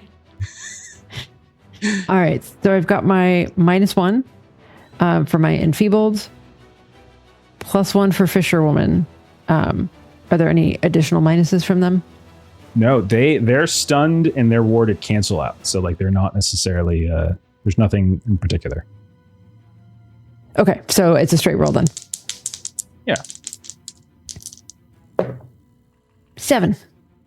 Okay. So how much power did you have? You said straight, so that means you have 1 that you can spend. Sure. And so what do you want to do? You just want to grab the rope and like kind of pull them back again as one of them tries to stumble away? I'll just kind of I was trying to look at the list of things to see if there's anything that was kind of like cool with it. But they're like twisted up. Okay. Well, I mean, you can just remember how the game works. Like, you can give them statuses if you want to give them statuses. You can give them tags, or you can just try to like continue to whittle them down, and that's how like you eventually get to limit. So like giving them statuses and tags means that you guys can amass power more easily on future rolls. But the goal of defeating them is to effectively meet a limit, right? It's just up to you. Just keep it down. Yeah, just keep it going down. All right, and so I'll say like you managed to get one of them kind of clattering to the ground. And so the second one is still sort of standing there and sort of looking at you. They have this staff, and because you failed, they're going to crack you with it. And so you are going to take broken bone back as you grab one of them with the rope and you kind of tangle them up. But then you hear the sounds of this staff just swirl. The wind kind of hit your hair, and then whoosh, something falls thereafter, and you feel the sickening crack as it hits your shoulder. And so you've like got like a fractured bone in your arm. If Morgan gets hurt, then Kick is gonna like jump in and do the same thing as what Snaggletooth did to the person that just hit her. Absolutely. And she'll just like come up behind and go, none of that now. And she'll just like straight up grab them and kind of like lift them up a little bit off the ground, if possible. So, absolutely. Would be taking Protector of the Land, Bright Innovator. This is gonna sound a lot similar. Can I take lift heavy loads if I'm lifting them up like that? You're specifically talking about lifting him and maybe throwing them or something like that. For sure. Yeah, go for it. Hurl something heavy, or did you burn that already? I burned that already. I totally burned that. I'll take Intimidating Scowl if I'm allowed to scare them some more, but no, I'm happy with that. It's a more physical thing. I am going to be -3 on my wounded, but they're zeroed out on their things. Okay. Yeah, so you don't got to worry about them. Cool. So yeah, it's like a +1 total, I think. And then, oops, nope, not hidden. I am no longer. Yeah, you're no longer hidden. Anyone who had hidden, you can remove that now. Okay. Yes, I'll do that. All right. Don't roll like normal. Don't roll like normal. Oh God, Kipser. Yeah. Oh my gosh. 6. Okay. Can I take that hidden now? Yeah. Can I burn one of those instead of just using it? Okay. I did burn. You did burn. Yeah, I did burn. Okay. So you lift them up, but you don't get both of their arms maybe underneath. And so like one of their arms is able to just sort of reach back. Like you can see them like almost spit onto their hand. And they just sort of smear it into your eyes. And that's, now you can take this fractured vision as you start to, it's almost like you're trying to look through a prism. So give yourself fractured vision too, as you're having trouble seeing. You're still holding them in your hand, you're still crunching them, but you don't seem to have gotten the full effect. It's like they've established like a spell that they're trying to complete the cast on.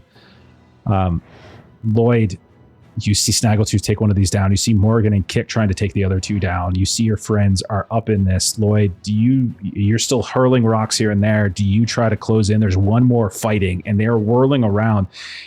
And then, like, a guy envisioned these as like friars and monks with staffs, but then one of them, so like the last one gets lifted up, and they're like kicking but swinging at the same time. What do you want to do, Lloyd?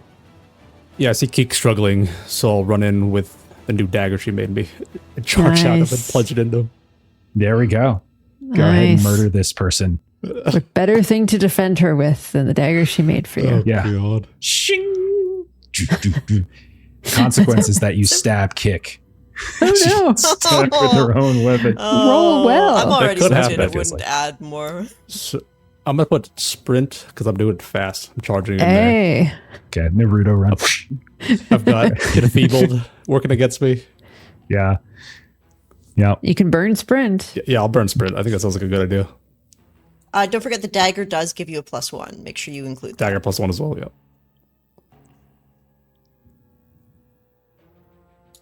All right. This is it. Like the other two are out. Denvar especially. Denvar is probably the really threat. That was huge, Snaggletooth. Like you just taking him out with those 5. Like that's The insane. hidden was really lucky. Oh, yeah. Yes, definitely great roll. helps. Oh Looks no! like I got a 6, so I failed. Okay. Oh my gosh! So you go to stab, and they're in this hold by Kick, but they're sort of in the process of breaking free. You can see Kick seems to have trouble. You look up for a moment and you see her eyes don't look right. They almost look like glass themselves. And that momentary hesitation, a leg comes up, kicks you in the hand, and the dagger goes flying up into the ceiling, and you hear a ding, and it's stuck into the ceiling above you. You can go ahead and scratch that for now. Snaggletooth, you watch as like this one final person, we'll say this is Nesta, right? It's just like, it's just trying her best to just stay up as you've assaulted them. Your teeth, you can feel something's wrong with your face. But, Snaggletooth, do you want to do anything? You also see down the hall, by the way, Poe is chanting something. Yes, please. I didn't want you to get hurt in the case. I don't want you to get hurt either here. Please, we found a way to keep you safe. But I don't want to fight you. Please let us save you. And we'll save Orin too. And I don't know his name, but we'll save him too. I don't want you hurt. I don't want them hurt. Let us help you, please. Let us save you. Please. Okay. He'll try, because he does not want to hurt her. Hurt them. Yeah. Okay. Put a pool together. There will be a -2 on this. That's from fair. her being very devoted. I know. He's basically at this point. I don't think I have much more than Heart of Gold and Help Those in Need, because he really does want to prevent her from. He does not want this to go further. He doesn't want her to get. I don't know that I've got more than that. This is not really a defend the weak thing. I think Heart of Gold and Help Those in Need is about as good as I get. So it's an even roll. Okay, give it a roll. Okay. Fuck. I rolled Snake Eyes. It does not ring true. He probably looks like a monster. Like at this point, like his hair's all burned off. Like he's been listening to the arcane whispers. Maybe even the runes are like glowing. He's got like the broken glass thing. Like maybe like no matter how good his intentions are, he just looks utterly demonic to her at this point. And I rolled Snake Eyes. Yeah. And Lloyd did just try to stab her. Yeah, and she also dagger. just nearly got stabbed. So Yeah. And let's not forget, you have no hair, fur left. Remember, you burned all of that off. You look like a raisin, a demonic raisin with glass teeth, and you're hurling these things at her. And she's just like, "You demon-loving fool!" And I think the consequence for you, Snaggle, is more going to be narrative, as you hear like a voice, clear now in the back of your mind. No one else can hear it, and you just hear, "Burn her." And you look down at your hand, Snaggletooth, just like your vision. Oh no! You see this tiny bit of purple fire begin to swirl around it, and it's like you can't even seem to control your hand as you just hold it up, and this arch of fire just erupts from your hand and engulfs her in flame. And she and you watch as she burns in front of you. Kick, obviously you'll let go pretty quickly, right? And sort of step back, and this woman burns in front of you. This woman who helps you for some time and then was deemed Morgan's chaperone. And all of you watch as Snaggletooth just did that. Oh, no. Behind you. Snaggletooth, no! No! No. No. How do the rest of you react? Snaggletooth, what are you doing? I did not want to save her. I just wanted to save her. You can't stop talking to that demon in your head. We got to get it out of you. Your intentions may have been good, but that thing is never anything but a road to evil. You can't use it.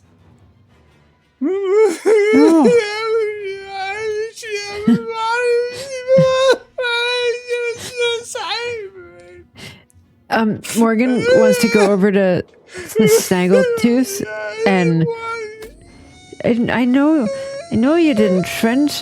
You've got to keep you focused. And she wants to take one of his hands, and I'm gonna go get in that elevator now. You all need No, we need you. No, friend, we need you. And she wants to take one of his hands, and we were actually talking before we went live about the charm bracelets that we have from all of the competitions and everything. So she wants to try to help ground him and focus on there's just she puts in one hand and puts it on the bracelet.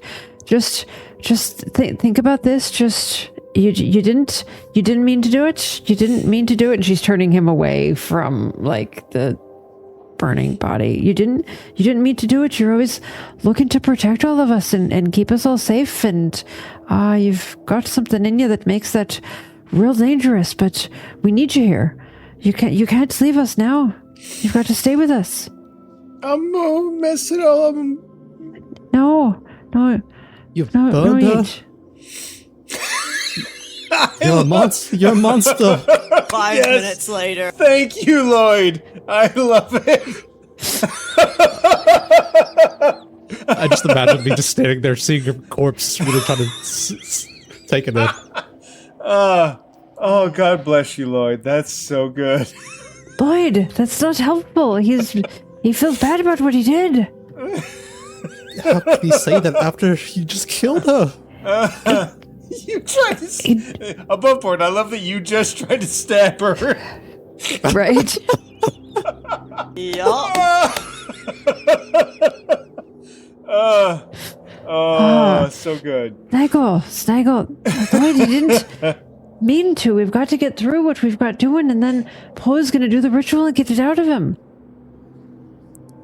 We've all got to work together. Poe, we've got to be ready to do this. We've got enough alcoves to save the other two. Because I found 12. And I'll move them all over, and Kick will start by taking the charred remains of Nesta and put her in one of the good alcoves. The unconscious body of the other, and put him in one of the good alcoves.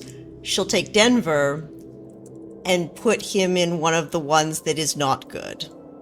And she'll lean down and whisper in his unconscious ear, while she's doing this, you find too great pleasure in your work, but your work doesn't seem to be what you present it to the world.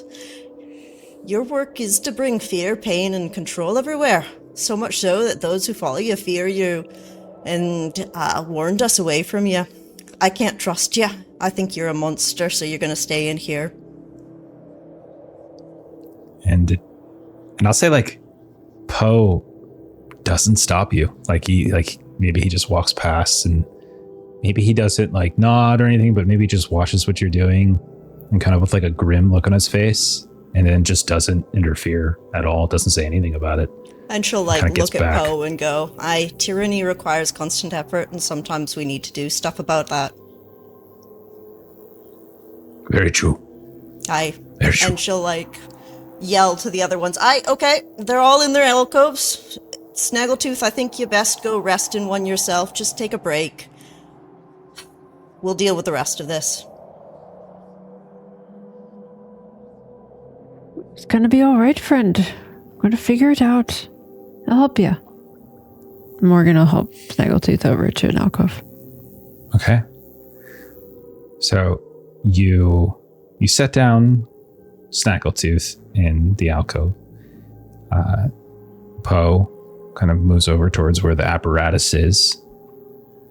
Kick, you've taken care of the remainder of the choir. Lloyd, what do you think you do?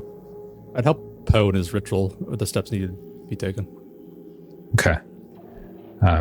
So I think at this point, you guys have done a lot of the tasks that need doing, which is like clearing out the crystal, making sure that the rings are clean. And so when you step up to him, he says to you, no, boy. It's time for you to take your place. Yeah. Right. He kind of points to one of them. I'll rush over to one of the ghosts. That's a good lad. It's a good lad. And he kind of escorts you over in a bit. He's like kind of got his kind of arm on you, and you kind of go into the alcove. If you tell your parents, I said, I'm sorry. And then he like draws some little symbol on the wall, and you see this like green sheen suddenly start to close off the alcove, much like around the lift. And then one by one, he kind of goes around kind of everyone's alcoves, Snaggletooths, the various ones that you did kick. He turns to the two of you, Kick, Morgan, and he's like, the two of you as well. You sure you don't need our help? No. I'll be fine. I'm glad that you trusted us to help you with this. This is quite the undertaking we needed to do. Well, what are friends for? Eh? Can I pick up like an intuition off of this just to... Is he planning on staying out, or is he planning on saving himself as well? There's a certain grim countenance to him right now. Yeah, you definitely get that feel. Yeah. Okay. Okay? Morgan, you want to get into one as well? And she looks over to Snaggle, who's sort of like tucked in to one of them at this point. I will do. And she steps into hers. One of Kik Namaro's weaknesses is sentimentality. Now, Poe, you sure? We can't, I can read part of this. Make sure you get in there as well. You gotta take care of them better than me. I can't help Snaggletooth now. I appreciate your gesture, and don't worry, I'll make every effort. I am not one for martyrdom, but no, Kick. What needs to be done now is not your task. It's mine. You've done more than enough. And he kind of like looks up towards the rings, and he kind of looks over towards where Denvar is, sort of in this ruined alcove. Everyone has our parts to play, and you've played yours well. Now it's time to do mine. I've got this started decades ago. It's time to finish it. Hi. All right. I'll take your word for it in this instance, and she'll step into the one next to Morgan and Snaggletooth and Lloyd. And he'll like go around, and he'll do the same thing he did with Lloyd's, and he'll like do some little enchantment, and then the sheens will come up. He'll stop by Snaggletooth. Now listen, Snaggletooth.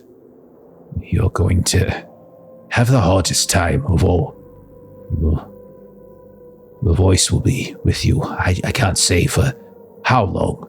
Could be years, decades, centuries. It's really hard to tell. I need you to remember who you are, Snaggletooth. Your family, your friends. Don't let that voice continue to invade you. It's intrusive, you see. You are you, and you are a good man.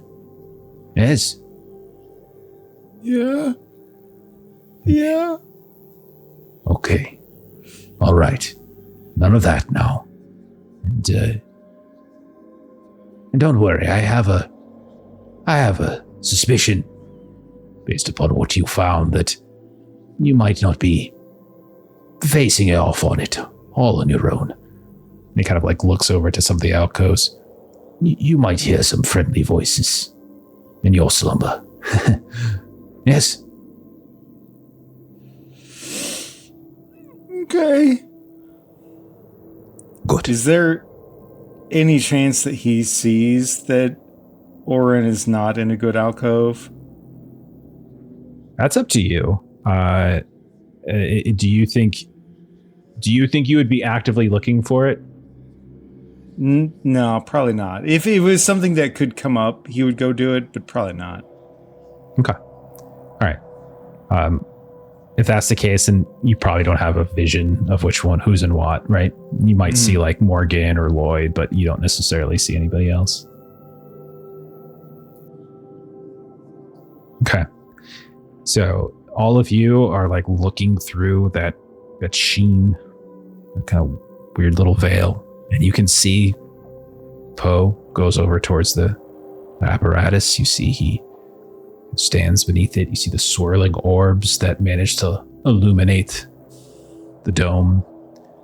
He begins to go through this chant, which starts as this like low guttural hum and like begins to increase in octave and then sharply descends and kind of these undulations of song.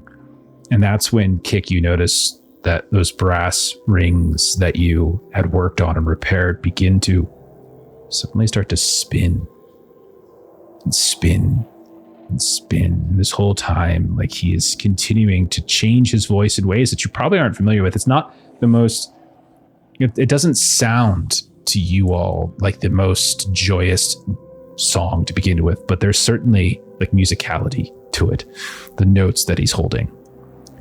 And then you start to hear the sounds of something. And you look up at these small little holes in the alcove, and you see this orange gas begin to dip down into the alcove that you're in. Lloyd, you are very familiar with this. It looks much like in the sea caves when you manage to have something sprayed in your face, except here it's in a more misty form. It didn't seem like concentrated. And it begins to just fill and fill. And at first, like, all of you start to cough a bit. And then your breathing starts to slow. And you realize like you're breathing normally all of a sudden. But everything gets more difficult to see as everything becomes orange and orange. You still hear the sounds of Poe continuing to sing. You see the lights spinning and swirling. There's this bright light from the dome that just shines down and cuts through it. And then suddenly the swirling of mist stops. And you just see this kind of amber-colored void. And in a few moments, you start to hear voices. Snaggletooth, it's like what you heard when you held the amber to your ear. Some of it is like a distant yawning, like some kind of muted cry. But then you hear this little voice and a second voice start to appear. And Lloyd, you suddenly hear in your brain somewhere sound of your mother. Lloyd? Lloyd, is that you? And then your father. Boy? Boy, is that you? And you feel their presence. It's me, it's Lloyd. And you feel like in your mind, like this sense of like joy and happiness, this relief, as like you're communicating with them. Like they're asking, like, what happened? How did this happen? Where's your uncle? What? Are you okay? Are you all right? This like sudden flood of like questions and these emotions, everything from joy to sadness to concern, just becomes just sort of rushing at you over and over and over again. Yeah, and I respond to every question, every emotion, just feeling it out. The rest of you can kind of hear it too, but it's sort of dimmed for you, as if it's like private in some ways, and you can't fully make out everything, but you almost sense this emotion coming through it. as if you are all in this telepathic-like connection. We like kind of drift out of the pods for a second, and we see chaos inside the room where Poe is standing. There's wind all of a sudden. His robes are kind of flopping around. The pages of his various tomes are going, and he's continuing to sing with this like this guttural voice. And all around him, light is swirling. And when we look up, we can see just above where those orbs of lights were attached, we can see all of this different gas begin to sort of expel from the walls and just start to quickly get churned up in like this, almost like a vortex, this cyclone. And they go up and up and up all the way to that glass dome above. And we see it just begin to seep out. And then we shift. And now we're looking at Stoneham Hold, the exterior. It's dawn, just maybe after dawn.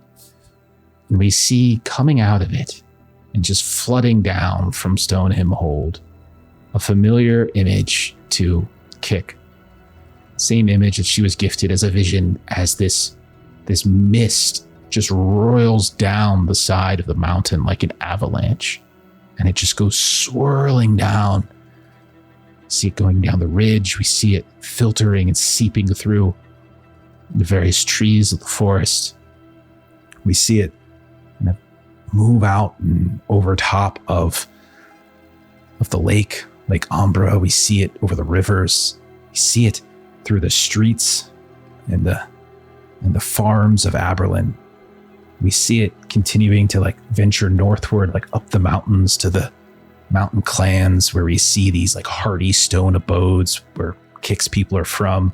We see these low ridges, each of them kind of staring outward at it, and then some of them running from it. And then suddenly they are encased, and you see them sort of swirling around, panicked. And then we go back to that opaque image, and Kick, you hear like a familiar voice, a sudden presence, a friend, family, suddenly in the mist with you. Now in this strange sort of interstitial sort of place. We shift back, we see it again, continuing to watch and follow this gas, this mist just encompassing the entire valley. We see it cover Isvig. We see it sort of pool into the windows of some of your familiar homes. It goes into Uncle Harlock's like candle shop. And we see Harlock there kind of pointing down, and through some sort of recipe, we see Tovis in an apron now kind of looking over, and as if he's trying to learn, and the two of them are blindsided by this. And moments later, Snaggletooth, you feel the familiar presence of Tovis, Lloyd. Suddenly your family is like speaking to one another somehow. We see it kind of shift off towards the docks and some of the raggedy lean-tos there. We see an image of Dockmaster Smythe and Stonemaster Smythe asleep in some kind of rickety bunk bed, bottles of booze laying on the ground, the two of them get encased as well. And we can continue to see it just scattering this way and that. Somewhere up on a ridge, we see Attic and Cutter. We see Taffy, Vern on his shoulder. They're lost on some mountain path trying to find their way out of the valley. And then suddenly they're overwhelmed. We see it shift down towards Tor Hollow, where we see a group of the miners, along with Noggin, Boggin, and Goggin, kind of squaring off at the entrance to the mine as a cadre of acolytes come trying to push inside, and they're like threatening, you're not going in here. And then the entire group is encased. We see in the streets of like Isvig, Mayor Hild, like giving the business to Timothy Rosser. We see Constable Bell, sort of consoling Kayla Bach, the young girl Snaggletooth helped very early on in the campaign. And all of this continues to swirl around.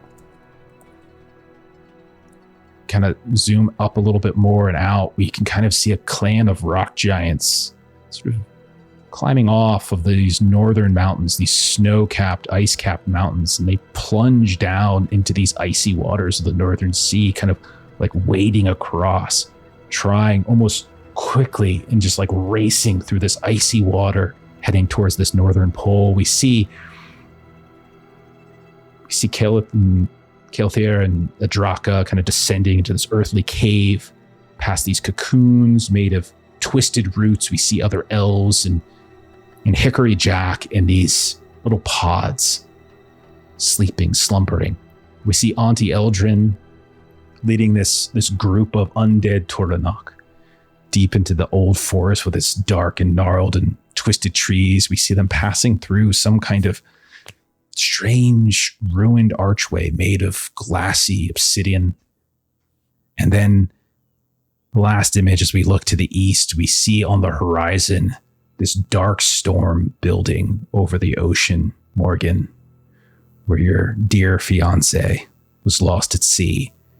We see birds flying westward en masse from Gravel Bay over Isvig across Lake Ambra, the Ghost Meadow. We see a serpent with wings giving chase and singeing the slowest with like this purple fire that we've seen so much now.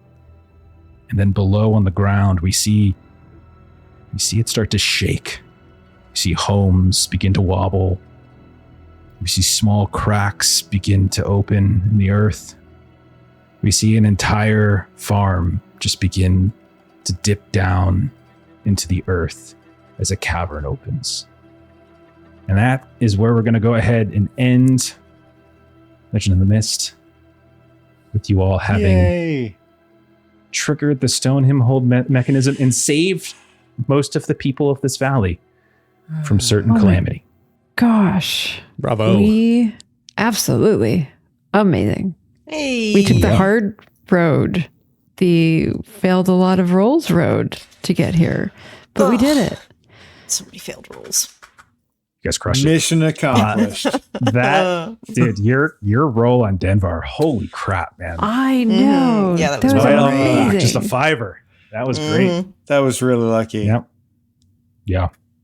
I also love hey, the glass tooth, the that's broken great. tooth on the beaver. Yeah. Oh yeah, the broken mouth is it's such a gross image. Yes. The glass. So the item of power itself has its own shielding on it. And so while the shielding is up, if anyone makes contact with it, they are given that curse, basically. And That's so so good. there you go. So it is a So magical item, good. so to speak. So one of you could have technically got it if you could have gotten the shielding off somehow. But there you go. That is... And Lloyd's parents. Lloyd's parents and Morgan and Aiden together at last. Let's not go crazy with that. I recall saying you felt his presence, but sure. But yeah, that is it. Yeah, I think we're treating that as a season finale, possibly coming back to this because I do have ideas for what you guys see when you wake up and what that'll look like and how much time has passed and all that kind of stuff. So maybe we'll do that again if there's enough interest, and yeah, we'll tackle that. But that's Legend of the Mist. You guys did awesome, honestly. Like that was crazy. There was when I kept delivering consequences for time, I had a limit that if there was a limit, choir arrives, and it was at 5, and if it had to hit 5, if it ever hits 5, they show up. And unfortunately, that last roll, They did. the snake eye. I think it was a snake eyes that was a fail at least. That's what pushed it over the edge, and so that's why they showed up. So you guys were this close to actually completing the task without the choir actually catching up to you, which is pretty good. Yeah, but then I wouldn't have gotten to kill Denver subtly. Oh, you think he's dead? We'll have to find out if that's what happened to him. I would like to think so. I do not want to spend who knows how many years in the amber with him. Who knows? Well, you certainly don't feel his presence. I'll tell you that. Hey. Okay. There's that. All right. There's that. And we got to see the purple flame from Snaggletooth. As much as that's going to scar Snaggletooth's psyche forever. The demonkin. Yes. The demon beaver. Snaggletooth definitely got all the bad stuff. Yeah. Poor that guy. was Snaggle demon.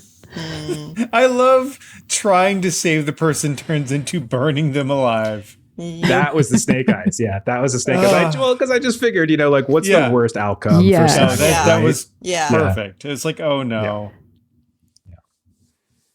Anyhow, well, there you go, Lloyd. You got your parents back. You got your uncle, and now you no Yay. longer have to work at your uncle's shop because he's got a new assistant.